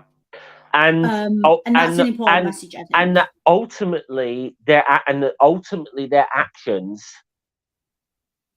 had the exact opposite effect of what they were trying to do. That what they did, it only made life harder for Catholics in England. And their failure essentially made life harder for Catholics in England for another 200 to 250 years.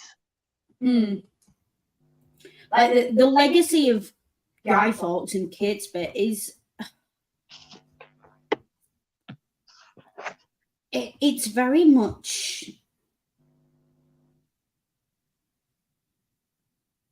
what we hold the legacy as a myth and what the reality was are two very different things. Because the reality is... I'll just respond to Chaos. There's a lot of people that think that Guy Fawkes was burned at the stake, that still to this day. I think it's become a bit more widely known now how he was executed, but for a long, long time, people thought that's how burning was how he was executed. No. Yeah. So, like, I'm just looking at the Wikipedia page for Guy Fawkes. Apparently, in recent years, notable figures have found their way onto bonfires, including Paul Kruger, Margaret Thatcher, Liz Truss, Rishi Sunak, and Vladimir Putin. Can I just say, like, all this aside, just for a second, if someone invited me to a bonfire night and Margaret Thatcher was being burnt in effigy, I'd have no argument with that. There was someone who burned an effigy of her, I think either in Yorkshire or Lancashire. One of the old mining communities. I forget which one. There was a bonfire of her effigy burned on it. Yes, I can believe it. I have seen. I will just say that I have seen a guy been to a bonfire. I think about 1999, and there was a Guy Fawkes that suspiciously looked a little like Gary Glitter. Ooh, at the time, and let's just say that story had just broken at the time. So yes, I was going to say, depending on what what year that was in, I may have mixed feelings about that. But no, this was when the facts about him first became known, shall we say? Years back, people were burning effigies of Jimmy Savile. I probably wouldn't side-eye him too much. You know, it's one of those things, like burning a character in effigy on bonfire night has very much become it's like the opposite of getting Time Person of the Year. The only way I can sort of... Does that translate for Americans? Like, Time Person of the Year is this person who's had a massive impact. But if you're in our community, the equivalent of winning our COTY award. Yeah. It's the exact cultural opposite of winning like a Nobel Peace Prize. Yeah. Well, since the Cody Award was mentioned, now I'll just say, if there's anyone in Britain today that is a fan of our show and is watching us live, just on the off chance, it is November the 5th. I wouldn't like to suggest that you would burn an effigy of the Channel punching bag, but again, I wouldn't side-eye you if you did. Yeah, we it would be, so long as it's only an effigy, mind. None of this. We really do not want rid of this meddlesome priest. That's not what we're saying. But we could. To be honest, we'll be happy if you just say Expelliarmus while letting off a firework. That will do. But I mean, isn't that what they did when they were filming the movies? Pretty much, yeah. But yeah, look, this shows what I've realised we've done. We've talked for an hour and a half, and we haven't said shit about this show, because what we're really talking about is the historical event, and that's important. Yeah. Right?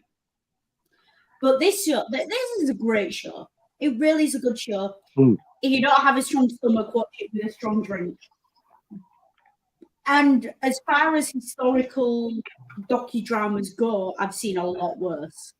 Yeah, I've seen and a lot worse. I think, and again, I think that's a tribute to this show, though, that we've talked so much about the real history.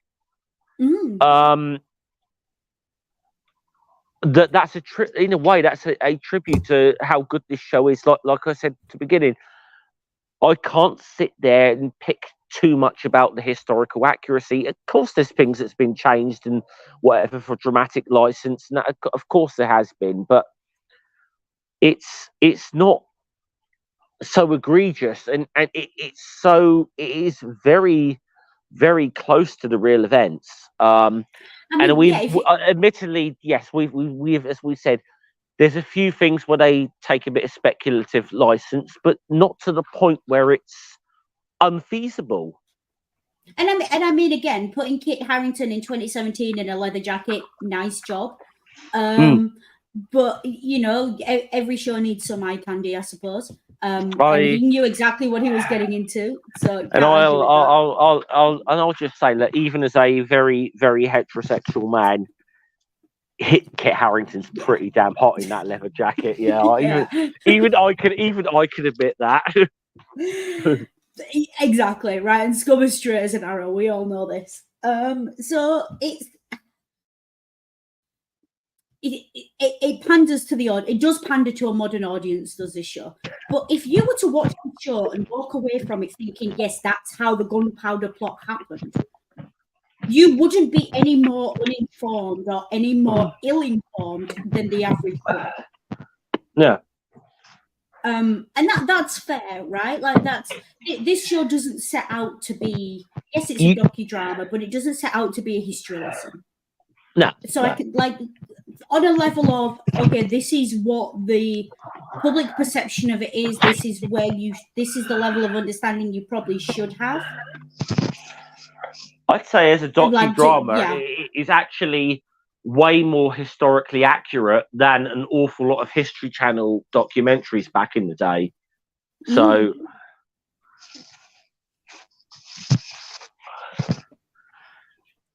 well, to be fair, it was, you know, I am talking about the days when the History Channel actually did history documentaries. Yeah, you know, yeah, because I was gonna say it did air around the same time when the most historically accurate thing showing on History Channel was Ancient Aliens. No, I was gonna say the Bible. Okay. Actually, I was gonna say Hitler documentary number 394. Yeah. I think one of my favorite things on, do you remember Mock the Week, Noodle? One of my favorite things was that when they got on the things you wouldn't hear on documentary channels, and I think it was Russell Howard just came down and says, "Okay, yeah, we get it. The Nazis weren't very nice people." Oh, there was another joke on Mock the Week once where they said the H in the corner is for Hitler. Because that was all. It was. So yeah, this is a great little series. It's on YouTube. It's on Amazon Prime. It's on is it on Netflix? I don't think it is. I don't think it's on Netflix, HBO Max if you've got HBO Max in the US. I know it's on Amazon Prime in the UK. And I think I've seen it on YouTube as well. Also, I know it's on like a paid thing on YouTube. You can, because that's how I got it actually. But it used to be on a free one on YouTube. Yeah. I don't know if they've pulled it though. Probably. That's how I first saw it. They probably have, but I actually did pay for this series about a year ago. And as we were doing it, I sort of binge watched it very early this morning. So, yeah, I mean, it is well worth a few quid to watch it, whatever the price is. I don't know what price it's it's going worth to be. it's worth a few quid and 3 hours of your time, I'd say. Yeah, definitely. And you could, and like I said, you could do a lot worse than thinking that this was an accurate representation of the history. Because aside from a few little niggles and a few things that are clearly like creative license, it's pretty damn accurate. And where it's not accurate, it's authentic to the feel of the time. Like, is it accurate that they pull a heart out on the gallows before the finished hand drawing and quartering and hold it up and say this is the heart of a traitor? No, but it is pretty damn authentic to what the feeling would have been in that moment. So, take it. You've all heard me wax lyrical about authenticity is more important than accuracy in a lot of this stuff.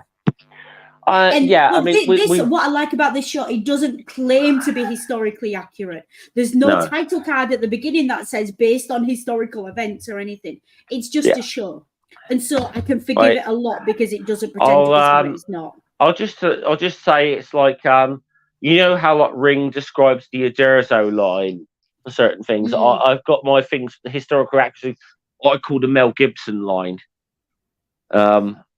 Where it becomes so much to the point where it's insulting. What I call the Mel Gibson line. It goes nowhere. This series goes nowhere near that.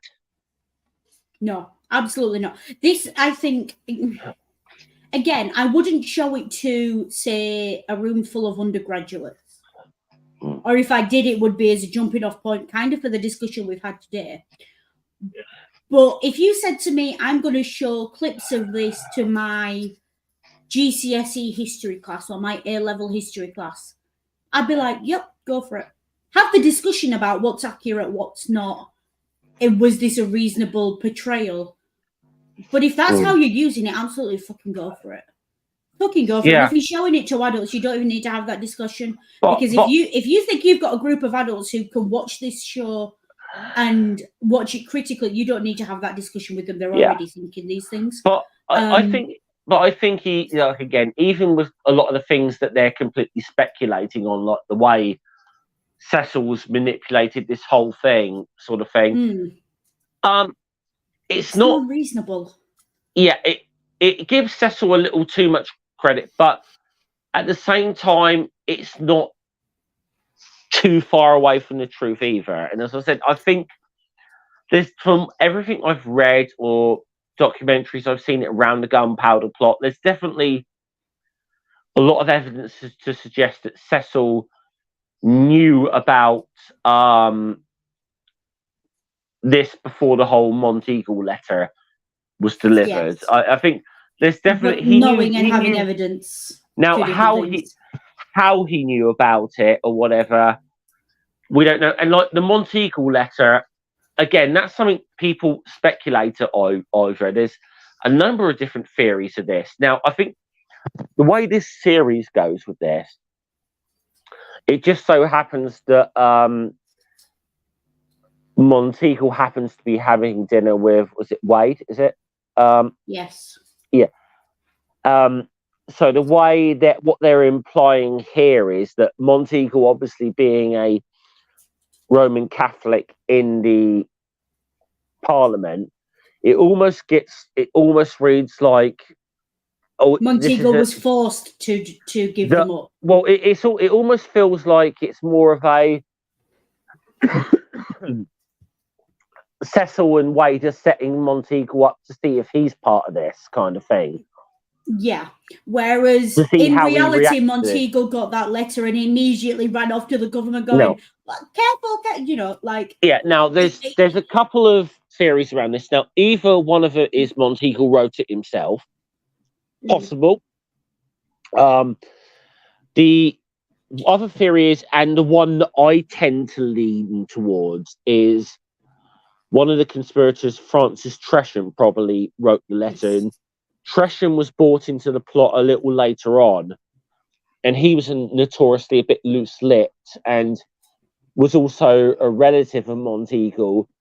I tend to think Tresham, this is just what I think is the most likely explanation for it. That I think Tresham tried to warn his relative. Yes. and Monteagle, instead of just like deciding to find an excuse, decided to take it to Cecil. But I do think, from what I know, I do think Cecil already knew something was going on.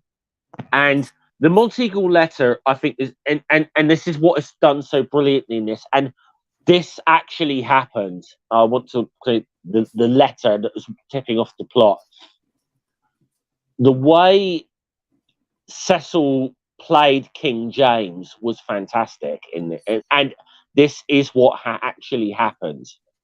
I mean, I don't think fantastic's quite the right word. It's very Machiavellian. Oh yeah, yes, you can it is. respect it and think it's a brilliant piece of strategy, but I think fantastic's he knew. Look at what it led to. It was kind of the whole thing of that he satisfied. He just stroked James's ego in the right way of letting, and knew that he'd actually kind of get favour, and it could be put out that, hey, the king, he allowed the king himself to be the hero in this drama that was unfolding. And and I mean, like, there's a scene in this documentary, like, where this drama, and which a lot of people might think is not true. Guy Fawkes is actually brought in front of the king, and the king interrogates him. I'll say to this: that interrogation goes on for a lot longer in real life, and you get the feeling that James, it's like King James is playing detective. Yeah. With his conversation, you get that feeling. I mean, this series actually makes quite light of it. It's only a few little words that are exchanged. James actually interrogates him for quite a while personally, and you get the feeling he's trying to match wits with Guy Fawkes and using his, like, James gets to they play. are a fair James, match. basically, yeah, and James gets to play. James essentially, I mean, in a way, Cecil has stroked his ego, but it's also allowed for James to be the hero in the drama who spoils the plot. Well, this is what Cecil does repeatedly in this series. He brings something to the king and then allows the king to believe that it was his idea. Yeah. And his thoughts. Like, Cecil says to the king, you should come down on the Catholics, and then brings in this, and the king says, oh, I'm going to come down harder on the Catholics. Well, like, the thing Cecil's is very good at manipulating the king. Yeah, I mean, the thing in the letter where it says there will be a great blow struck against, which clearly, is clearly a reference, a blow meaning an explosion. Boom, and of course, Cecil can work that out, but he's there giving that to the king and saying, oh, this is a reference to your father playing on his fears and his emotions. Yeah, and I mean, and this is the thing, James had actually survived at least one assassination attempt in Scotland. I mean, he was quite, but listening to that, it's like, a great blow, and James is like, that suggests powder to me. How could you not see this before? Okay, but you were led by the nose to that conclusion, bud. Yeah, he absolutely spoon-fed this to James, but I think the fact he allowed he stroked James's ego enough to allow the king could have the starring role in cracking the case. This is the thing, like, when you get kings, dictators, if you want to survive under their rule, you kind of have to kiss their ass. You have to make them believe they're the cleverest person in the room, even if they're not. Because the minute the king or the dictator thinks they're not the cleverest person in the room, the cleverest person in the room loses their head. Yeah. That's just how that shit goes down. Because you are not allowed to be cleverer than the dictator, because that makes you a threat to the dictator.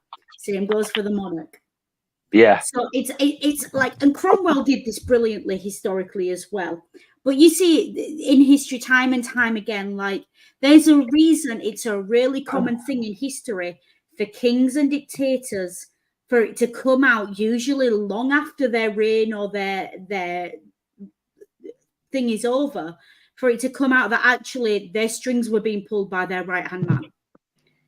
Yeah. Because the right hand man was way too clever to put himself up there as the threat, and he was pulling the strings from behind the scenes. Oh, like Cecil did that in a way where he did it in a way where he knew he would gain favor. Like, but this is the thing. But wouldn't upstage the king. Yes. Like the king, he knew his best ploy was to make the king the star of the show. Essentially, that King James was the star of the show in foiling the Gunpowder plot. Well, this is the thing. Like, there's still this belief in the divine right of kings at this point. Yeah. So to upstage the king is not only political suicide, it's a sin.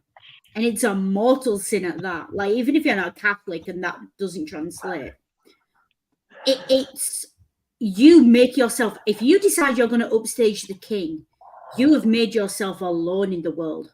Yeah. That's a very dangerous place to be. And I'll just say Robert Cecil, and this again, I'm going historical here. Robert Cecil already knew this. Because he had he'd been a minister under Elizabeth, and one of his other contemporaries was the Earl of Essex, who at one time was one of Queen Elizabeth's favourites, much more so than Cecil, but Essex made the mistake of upstaging Queen Elizabeth. You don't do it. And having a very big ego and eventually rebelling, but he fell out of favour because he essentially upstaged Elizabeth with his raid on Cadiz, and was getting built into something even bigger than, like, with the Spanish Armada. Even though, like, we know it was Francis Drake that was probably the leader of the English fleet that stopped the Armada, it was Elizabeth who was allowed to take the starring role. Doing that famous speech, "I know I have the body of a weak and feeble woman, but I have the heart and stomach of a king." That famous speech. Yeah. And it was Elizabeth who was allowed to be the star. So, like I said, Robert Cecil was a contemporary of the Earl of Essex, who made the mistake of a few years after the Armada upstaging Elizabeth, and we know what happened. And this is the thing: it's when you go from, and historically you see this. You saw it with Henry VIII's advisors. You see it with a lot of British kings' advisors. That when their advisors get "quote unquote" too big for their britches, that's when their lives are in danger. You are useful to kings. Make use of people. The moment you are no longer useful, you are a problem. But also the moment you have made yourself the center of attention. Yeah. Because let's be clear here, to be a successful royal, to be a successful monarch, until very, very recently, you had to be a blatant narcissist. No one was allowed to be better than you. No one was allowed to be cleverer than you. And if they were dispatched in very short order because they were a threat to you. So, and to an extent, although I don't think royalty tends to still behead people who piss them off, broadly, especially in an English context, it's a dangerous thing. It's still a dangerous thing to piss off the royal family. There's a reason the conspiracy about certain princesses. I was going to say they don't get beheaded, but they might have a little. They might meet with. Yeah, they might end up in a car crash somewhere. Yeah, somewhere. Yeah. I'm not advocating that conspiracy theory. I'm just saying, you know. Yeah. But this is the thing, that there's a reason people believe that conspiracy. It's because we know from hundreds of years at this point of monarchical rule that's what monarchs are like. Yeah, and there was someone who upstaged the monarchy as well, in a big way. Oh, yeah. So I can see why there are conspiracy theories out there around that. Yes, but, absolutely. Because this is the thing, like, and it's commonly known. If anyone's watched The Crown, you'll know this. What matters is not the person on the seat. What matters is what the monarchy itself or what it represents. And to an extent, the person becomes the keeper of that. And so if the person is undermined, then the position is undermined. And and if the position is the bedrock upon which British society is built, then the whole of society is undermined. That's a lot of pressure to put on anyone. You'd have to be some kind of.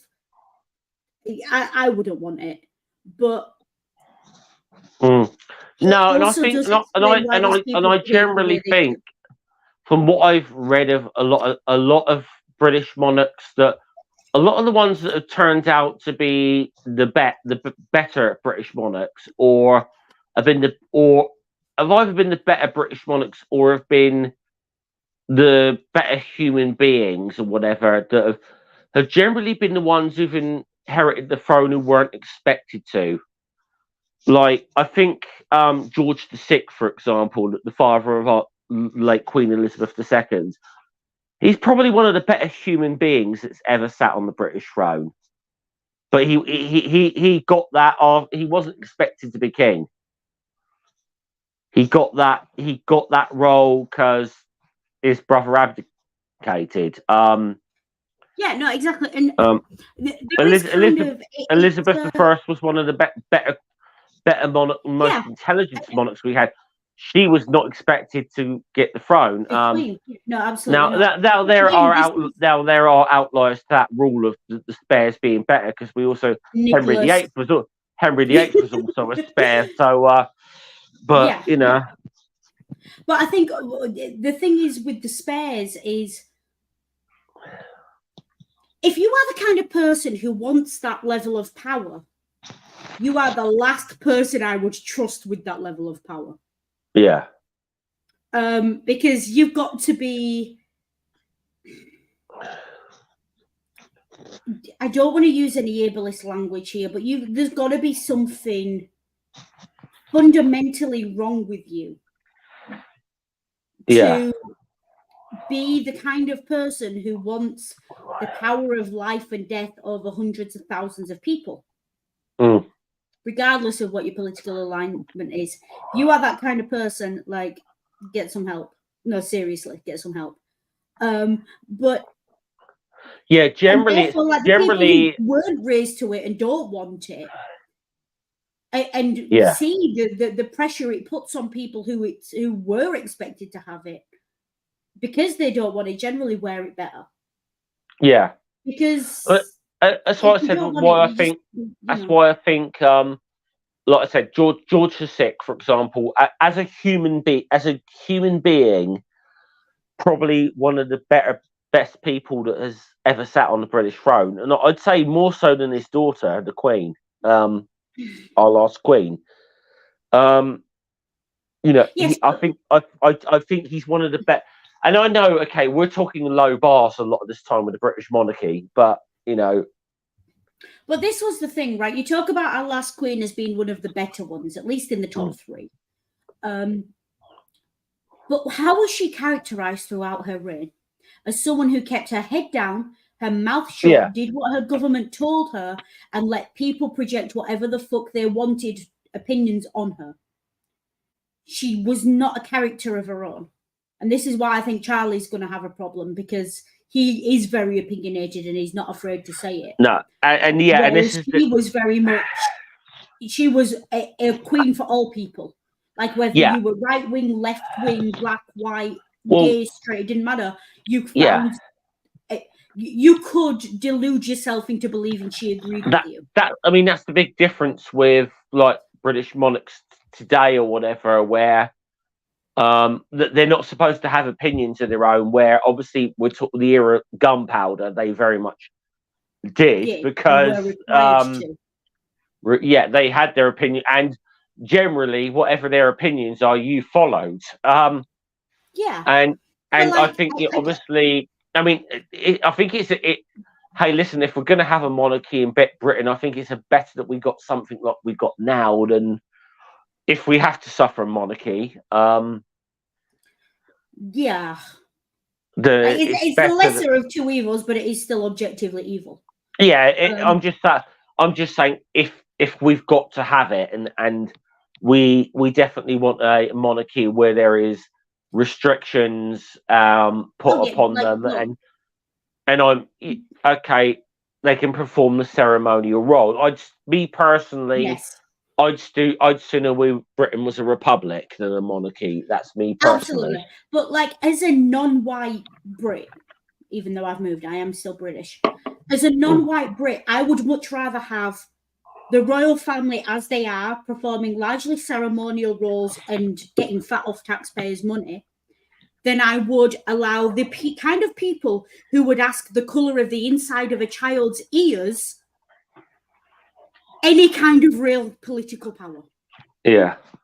Like, if you give me the option of what would I rather have them castrated or not politically, yeah, I'll take the castration, thanks. Let's put it this way. If we're going to use Gunpowder as an example, then I'd sooner a British monarch was doing ceremonial duties rather than, I don't know, writing their own version of the Bible. Like, that's going to cause any problems. Yeah, no, that never caused any problems at all, did it? Or, you know, if we're not using Gunpowder as an example, I'd much rather have a king who, you know, had one wife, quiet life, lived his life, and maybe had a boy toy on the side, than one who decided he wanted to take the Our Father and had a bit on it, valorizing him. Like, if you know, folks. Yeah. You've got to be some kind of, I don't want to say psychopath, because it's not quite psychopathic. It's not quite narcissism either. It's some weird bastard child of the two to want to be a monarch. But if you're going to do it, like, keep your head down, your mouth shut, keep your people fed, and everything will be fine. Like, the best monarchs throughout history, like the monarchs who are remembered most fondly, are the ones who kept the people fed, housed, and kept peace. Except Richard the Lionheart, but he was a weird case. But that's a weird toxic masculinity thing. That's a toxic masculinity of the warrior king kind of thing. And yeah, I suppose if you want to make a great warrior being a virtue, but if you want to look at it practically, what did he do? He was an asshole. He basically bankrupted the country on foolish expeditions. That's all you can say about the man. Yeah, pretty much. And then his poor brother got most of the demonization for just trying to keep things going while he was off. Yeah. I mean, don't get me wrong, John was no saint, but no. I kind of look at John the way I look at Lyndon B. Johnson in American politics.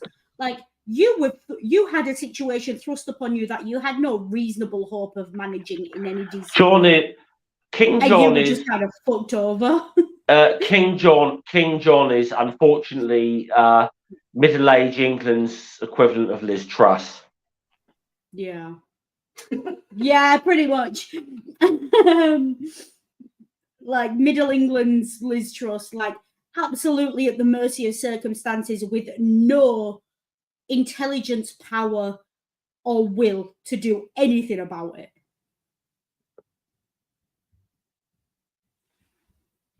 But again, not quite like we've all seen Disney's Robin Hood. That's like King John was not by any stretch a good man. But that was a bit unfair, wasn't it? Hold on. That was a bit unfair, like, but that's what we're raised with. We're raised to demonize certain What are you things. about that? That's the best the best documentary about King John that's ever been made. Yeah, but it was a bit unfair. It really, like, a lot of stuff that he was, and this is why I compare him to Johnson in American politics, because everything was out of his control. He had no reasonable way of taking control of it, and so he just had to kind of roll with it, and there wasn't much he could do. And I do mean very specifically Johnson's international policy as opposed to his diplomatic behavior, his domestic behavior even, sorry. He's John. The older I get, the more sympathy I have for John, probably because I'm not so susceptible to falling for everything Disney says. He's not a good man by any stretch, but I can understand why he behaved the way he did to a certain extent. And this is what this show's really done. Like, it's sympathized terrorists, but it also sympathizes James quite a lot. Like, the idea that James started out as he just wanted to leave the Catholics alone, let them say their mass in a corner, leave them be. Like, hand their police if you find them because they're a problem. To be fair, he probably did. But again, James was a pragmatist, and I said the whole thing behind the Gunpowder plot was that he'd allowed recusant Catholics to go away believing whatever they wanted to believe and got their hopes up. Yeah. And I think, to be honest, if he'd been able to do any really raw, because this was the kind of thing, even then he couldn't necessarily completely rule by decree. He kind of realized that he had to, he'd inherited England and kind of had to play by the rules a bit. So, but he kind of led the recusant Catholics to go away believing what they were going to believe and raise their hopes,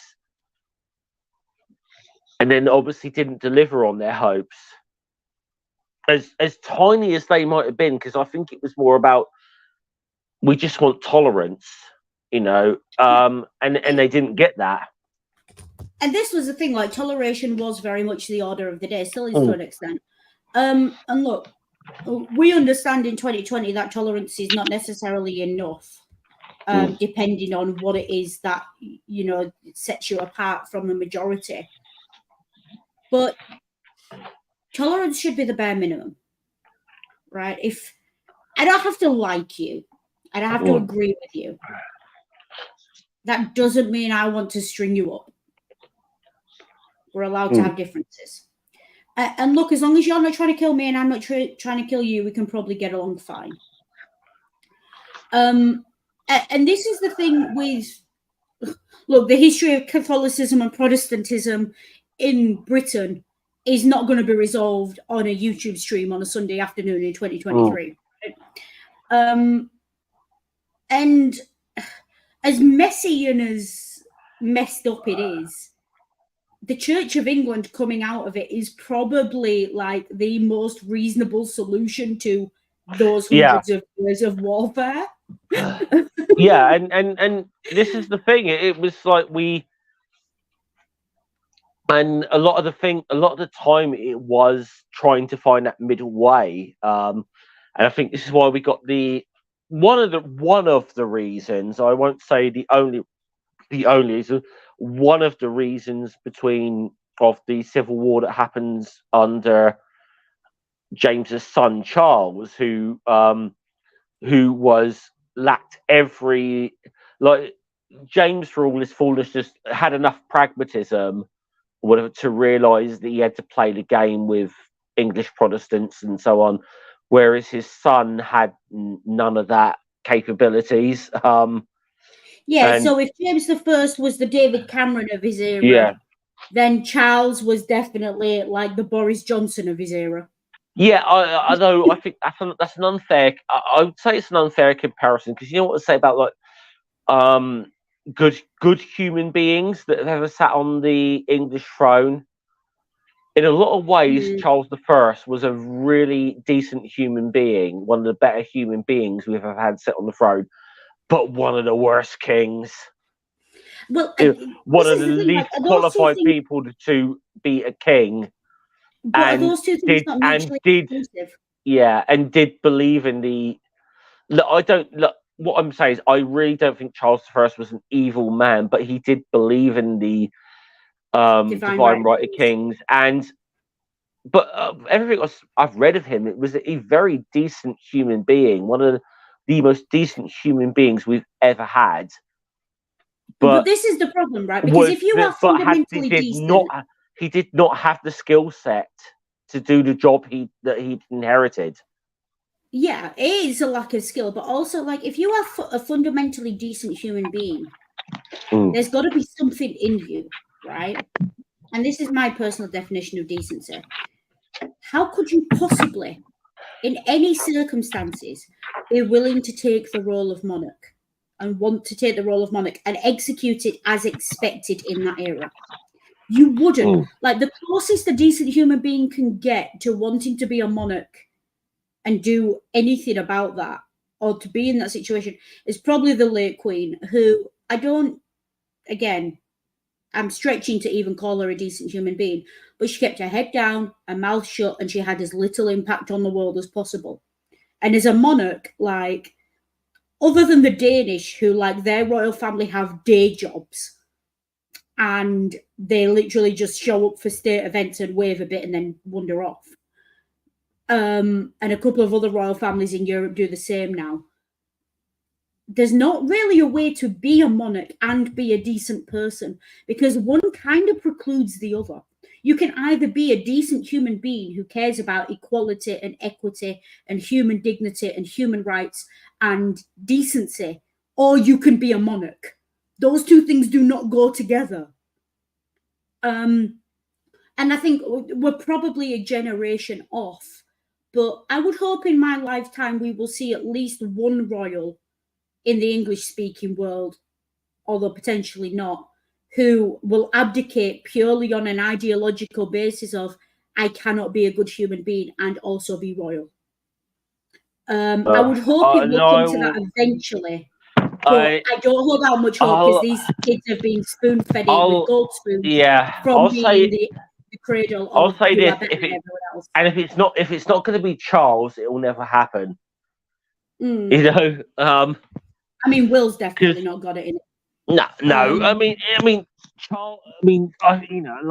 I don't think. I do. Don't get me wrong. I have my issues with our current king. The fact that he spent bloody years plugging homeopathy, I have a real issue with. Yeah. Talking to his cabbages. Yeah. But again, look, I can't stand the bloke personally. I can't stand the institution he stands for or the bloke himself. For me, it's that great cocker spaniel, emphasis on the cock and spanner. But he is what he is, and he's in a position that he has really no choice to take. And his only choice would have been to abdicate. And let's be clear, 100 years ago, if he wanted to marry a divorcee, he'd have had to abdicate. Yeah. But again, it's a little bit like when Trump made Mike Pence his president. To translate this, would you really want Charles to abdicate knowing William's the next in line? Yeah. Like, if those two are your options, I hate to say it, but can we have the toddler? Can we skip both of them and have the toddler? Because, I don't know, at least toddlers know how to share.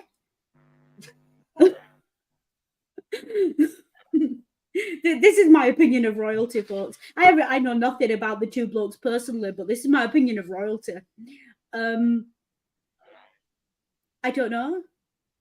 Like, we've talked a lot about royalty and everything else. and I'm glad the conversation's gone this way rather than the other way it could have gone. But the whole thing about gunpowder and bonfire night, look, have fun tonight, enjoy the fireworks, enjoy the bonfires, have a toffee apple for me because I'm in America and I can't get them. But this is first and foremost a celebration of a failed coup. And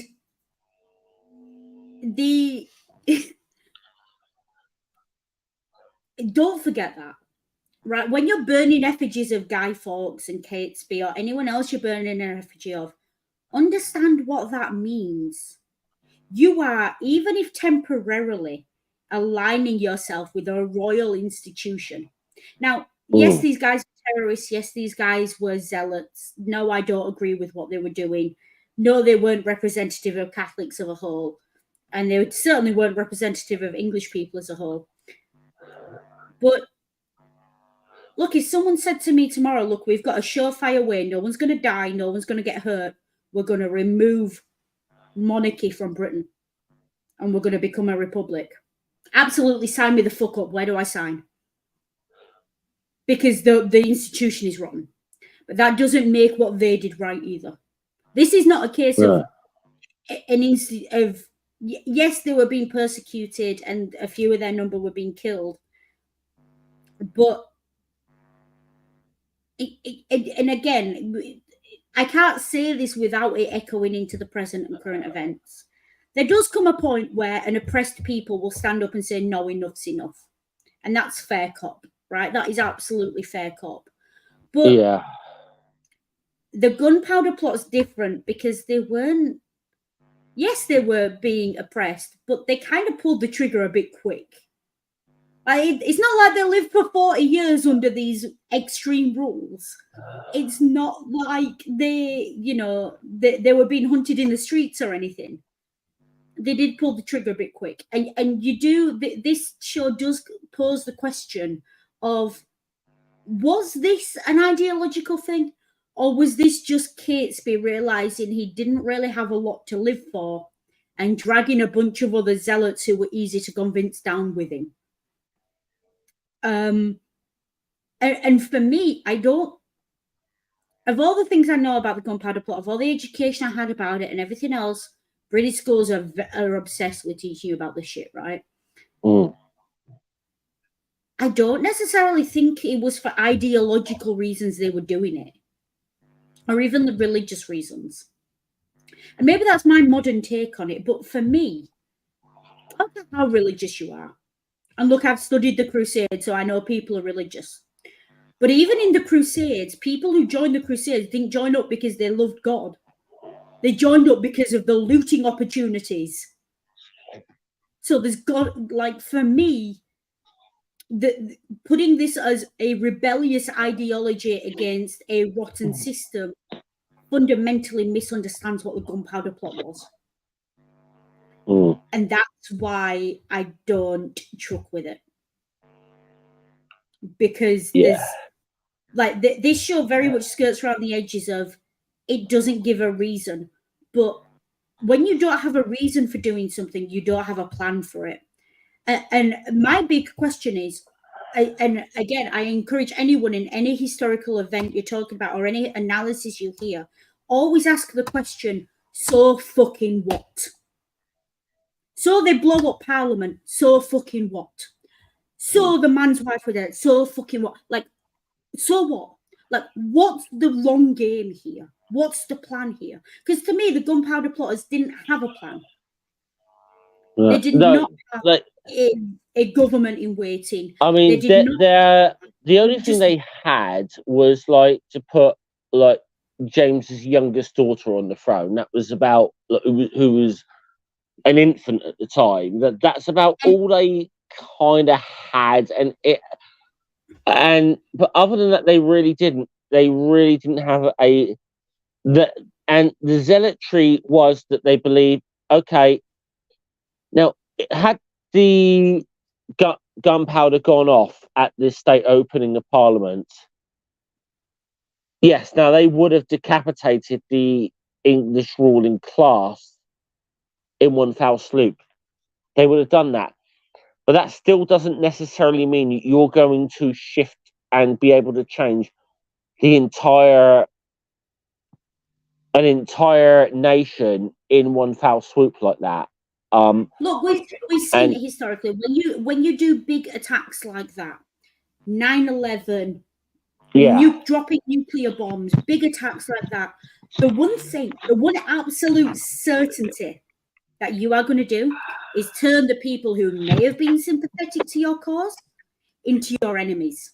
Yeah, and I think, again, I won't get into more current events, but there's definitely some arguments around that now. I mean, and let's be honest, the Gunpowder plot ultimately was probably the worst thing that happened to English Catholics and they suffered the effects of that for a couple of hundred years, several hundred years probably. And there were other things that happened. I mean, yes, like for example, one of James's grandsons was a Catholic the last Catholic monarch we had, James II. But he kind of really was coming into it in a losing thing, being a practicing Catholic because of things such as the Gunpowder plot, and then things like the Civil War and so on that followed this. This was, and it wasn't until like the 1820s or whatever that any of the anti-Catholic laws were repealed, and that was when this is the thing, right? In England, and I do mean in England as in the land area that we would modernly call England, those couple of hundred years after the Gunpowder plot were probably the hardest years to be a Catholic or a Christian, well, not a Christian, but a Catholic in that land area since the Romans. Yeah. And that was caused by Catholics. That was absolutely caused by their utter lack of foresight. Because, look, your options are, it works, we don't have a government, things descend into anarchy, the whole of society collapses, we've basically blown our political system back to the Stone Age.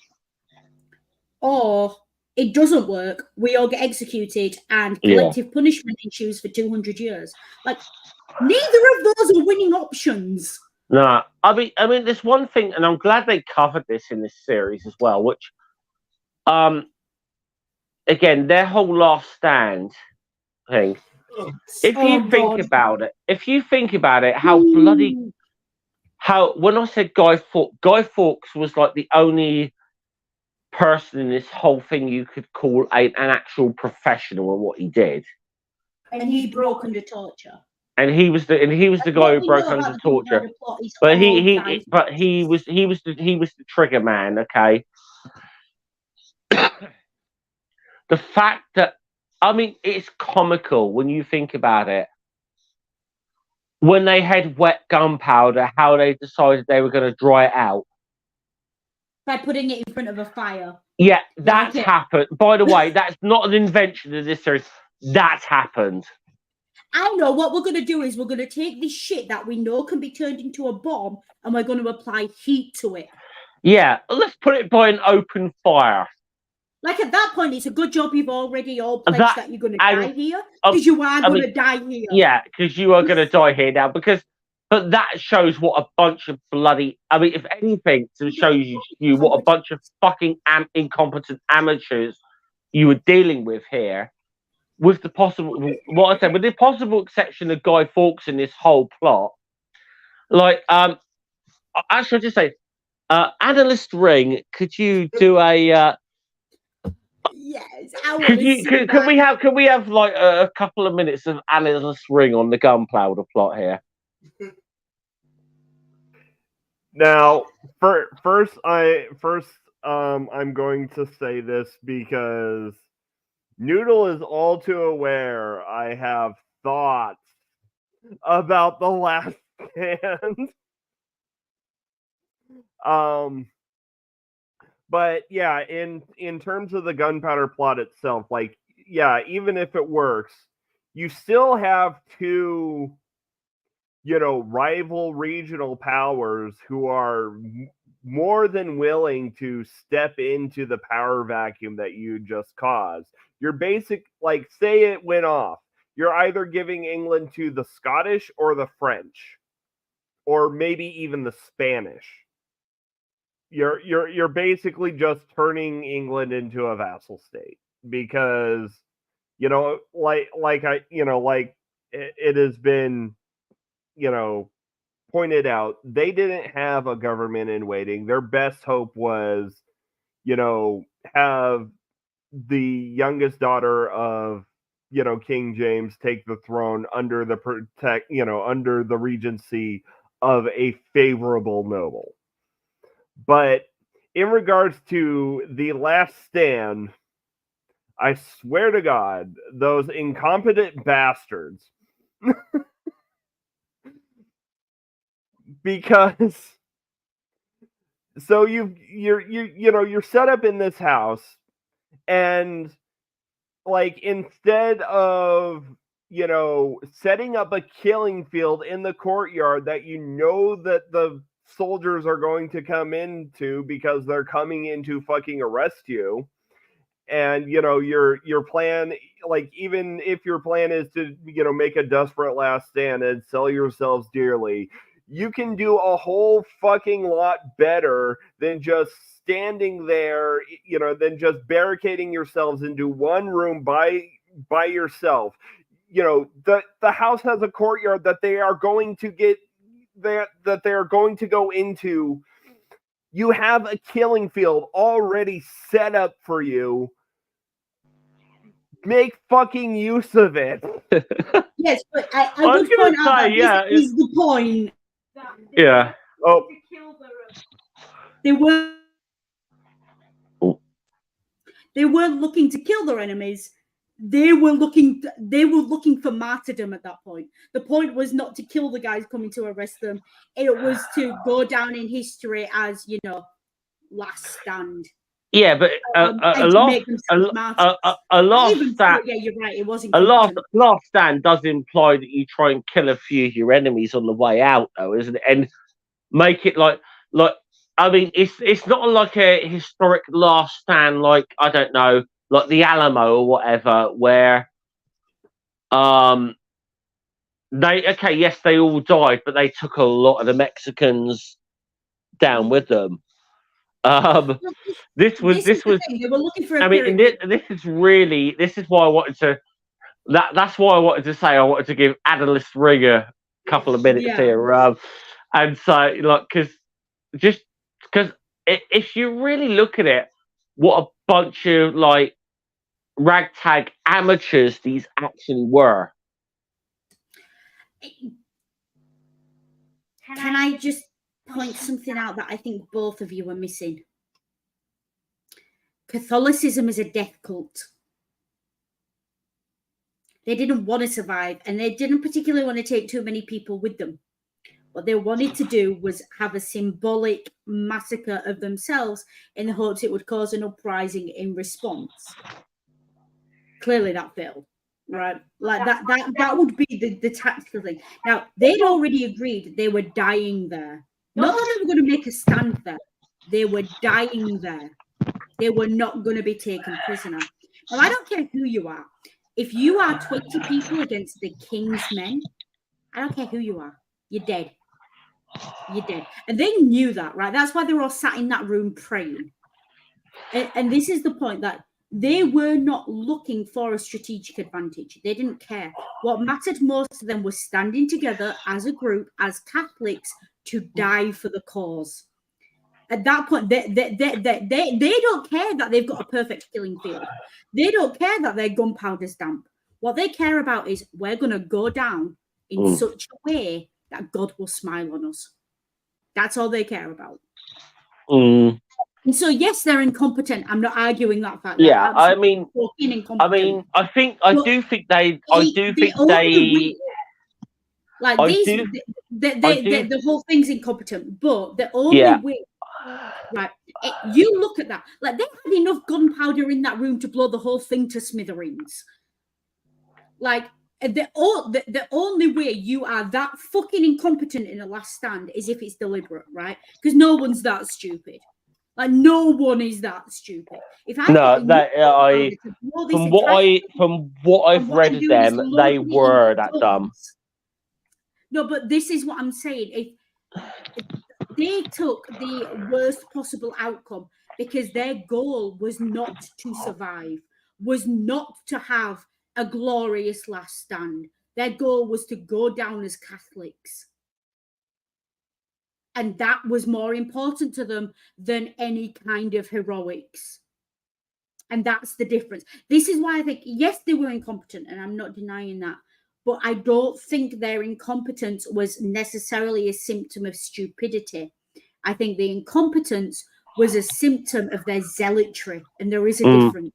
And it's a tiny nuance. It is that they were so close-minded they couldn't possibly think of any other way out of it, because that was not what they wanted, and that was not the goal. I'd agree with you on their zealotry. I think where there might be a bit of debate, and I do think there's some historians that debate this from what I've read, is whether they genuinely wanted to go out in that last stand or for martyrdom, or whether they still somehow believed they could their plot could work. Their plot could work despite the fact that Guy Fawkes had been caught. That element of the plot had, but whether they could still raise an uprising, that's the thing that I think that is debatable about this. But either way you look at it, you're looking at pure zealous belief and madness at this point that this thing can work. This is the thing, right? Look, last stand is always, it's one last hurrah. But if you're going to go down, you're going to go down swinging. You're going to charge daily for your life, as Ring put it. At the end of the day, if you know you're going to die, your options become very limited. And look, we all know, I've studied enough strategy and tactics to know that the most dangerous person on the battlefield is the person who thinks they're a second from death, because they ain't got shit to lose, and they will do the crazy thing that will just about turn this battle around. Yeah, the whole principle in Sun Tzu's Art of War of putting the army on death ground, where they've got to fight or die. Yeah, because they will fight because they don't want to die. And this is the thing of these people, they were on death ground, but they were Catholic, and Catholicism values death over life.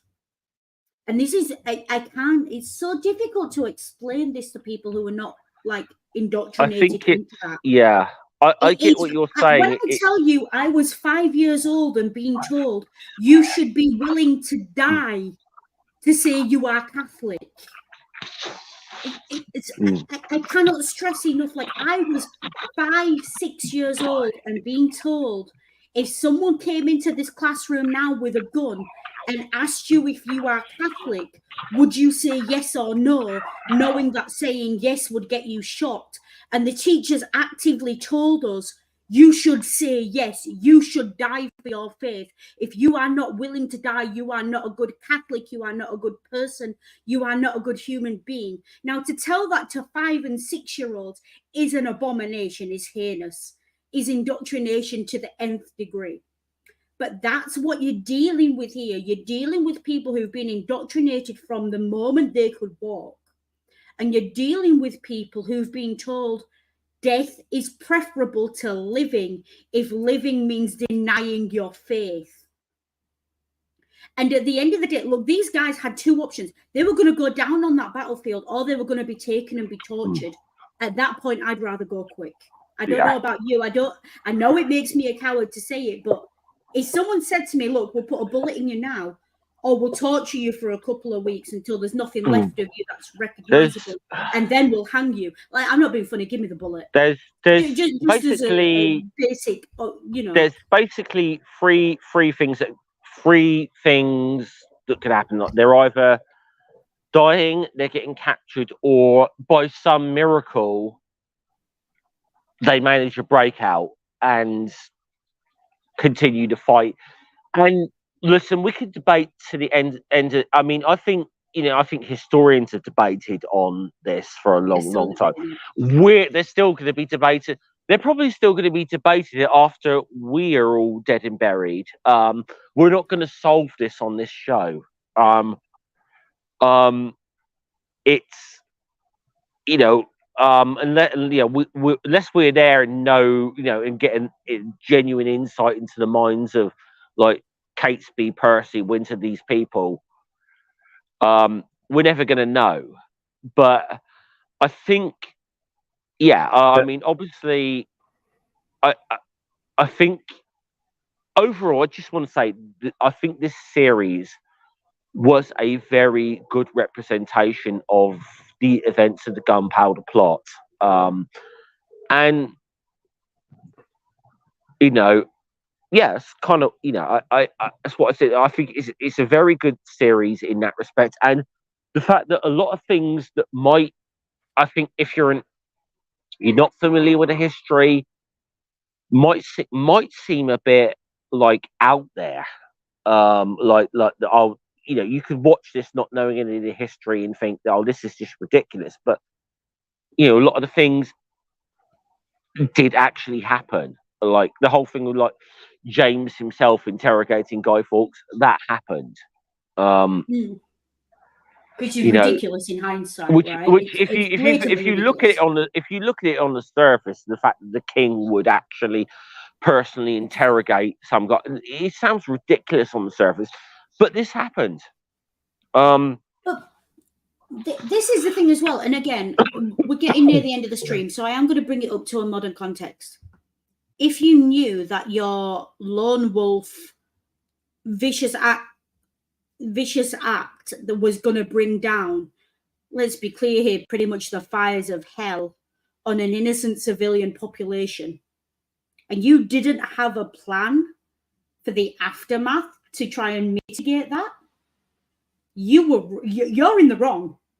Just like the only reason we valorize in warfare these fuck nuggets, these idiots who like go hell for leather into a war zone and do something ridiculous that we then later call heroism, is because they won.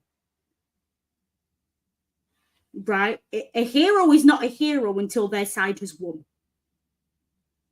And you see that through any military history. Look at the people who got the medals for great acts of valor.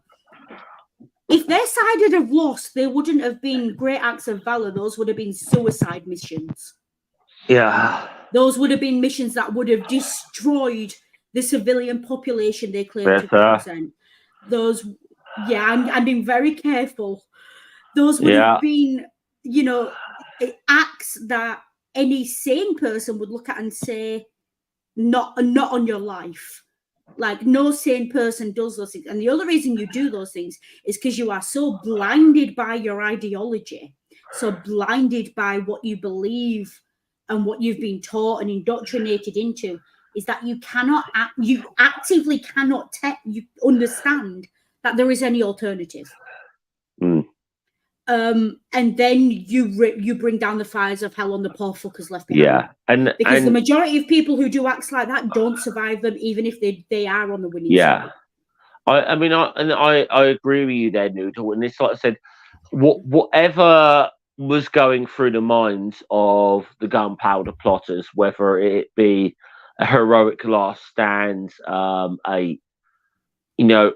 martyrdom, or we're going to make a breakout and continue this rebellion. It is ideological zealotry. Any way you want to look at that, any way you want to look at it, is ideological zealotry that is the driving thing behind what their motives at that point. And I do think the one thing I would say, and I think that we all appear to agree on, though, correct me if I'm wrong, because I don't speak for anyone but me. If you watch this show, this mini series, and you take from it that zealotry is bad in all of its forms, you're on the right track. Yeah, I think. Yeah, I think that's probably the best takeaway you can get from this show in a lot of ways. Yeah. And I really feel like that is like what it's trying, like I said earlier in the stream, that it feels like one of the main themes of Gunpowder is what happens when two forms of zealotry clash, and one form has the upper hand militarily and politically speaking. Yeah. I mean, for a more recent example of this, just ask the Irish. Yeah. I can't believe we've got all this way into this stream, and I'm the first person to mention the Irish, but it's it's the same war, right? It's the same battle. And something else which I don't want to mention going on in the world right now, but yeah, no, and we've skirted that very carefully. We've been very skirting it, so yeah, let's not do it. Let's not go there at this point. We got that far. Yeah. Let's not go there. I can understand why you get these groups of zealots who've had enough and don't want to take it. I absolutely understand that. I don't think it justifies it, but it does explain it, especially if you understand human behavior. Mm. But at the end of the day, if you're going to take an action against an established authority, the two things I would say, first of all, don't be a zealot, because zealotry just blinds you to other alternatives and you get a one-track mind, and then nothing else is going to work, and then you can't negotiate and there's no peaceful solution.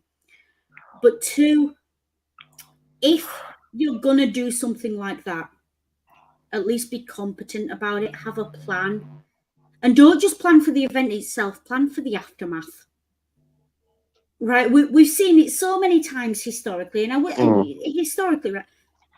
When people hold revolutions, you get, for the first 5 or 10 years at least, massive instability in the region, because that revolutionary revolving door exists, and it will always appear. Because what you do when you revolt against something is you plant the idea in the minds of the people you then have to go on to control, that there is the opportunity to overthrow a government they don't like. And like, as the government that did that, it then rings hollow when you tell your people, no, you must obey. So you either have to be a really fascist, like really strict dictator, or you have to have a platform that's good for everyone and that no one's going to want to argue with. The latter is impossible. You're always going to piss someone off. So, the thing with revolution, or however you want to define revolutions or whatever, they can come about in like a couple of ways. Now, with like, say, the French Revolution, Russian Revolution, and say the Egyptian Revolution in the Arab Spring and so on, where you have a genuine like groundswell of masses of people that come out or whatever, and overthrow the system, and then some group's got to come in and try and fill the vacuum. Well, that's one way.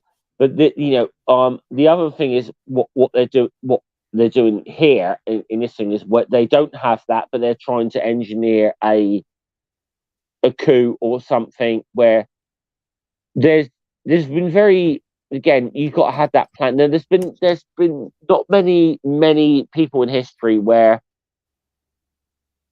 that plan has maybe been in place. I mean, the only thing I can think of where there's not been a groundswell of the masses coming out and supporting them, okay, but that the rebellion, the revolution succeeded because the existing regime was not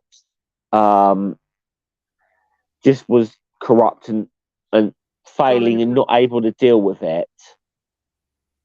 And there were people that came in that had a plan for better or worse.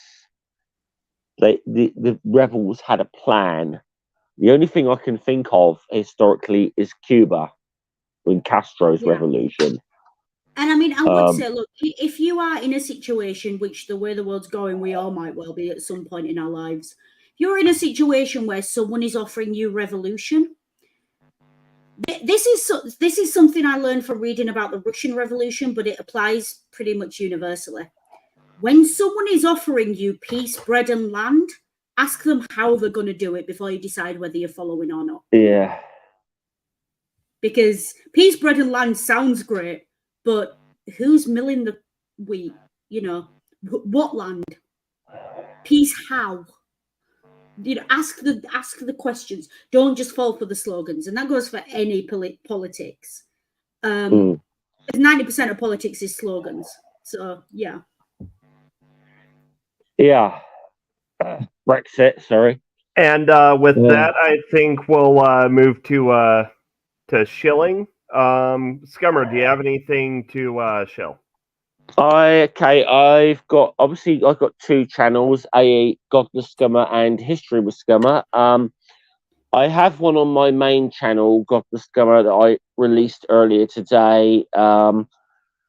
Those who are familiar with the channel Modern Day Debate, I've got some things to say about them. If you want to check that video out, please go there.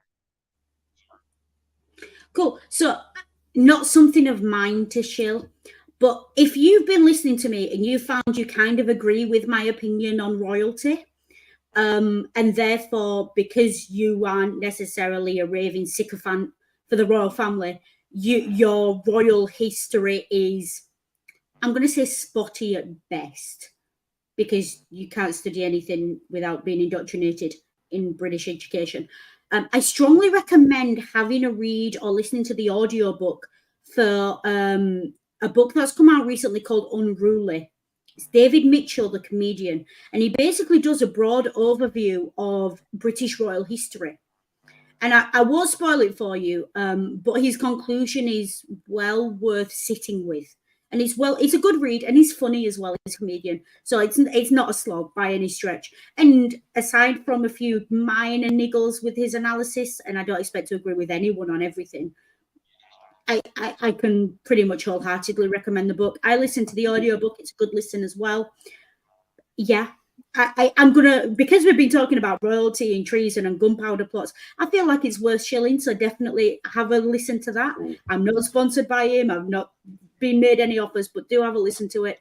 It's one of the first popular history books in a long time that I've read as an actual, person who studied history at university, and I've gone, yeah, I don't have any major argument with that, so do have a read.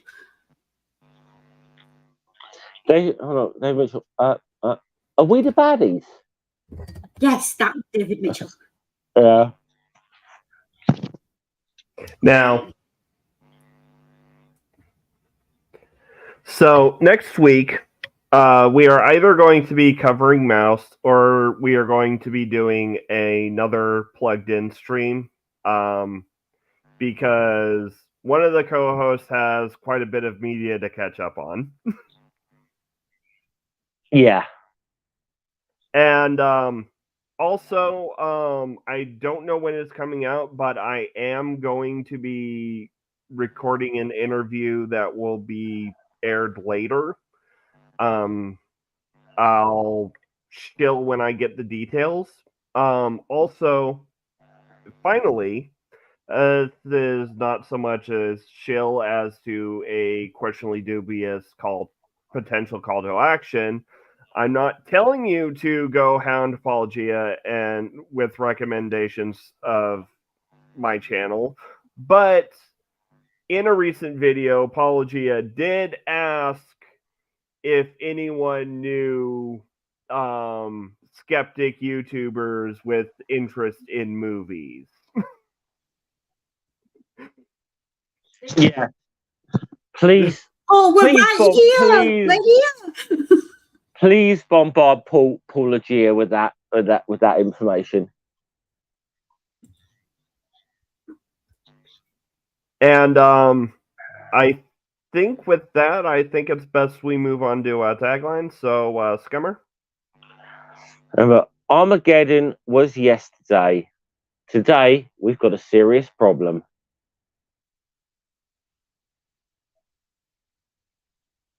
You've got to unmute Noodle.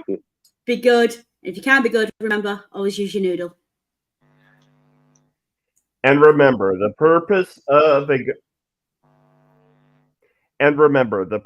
a good storyteller is not to tell you how to think, but to give you questions to think on. Too often, we forget that.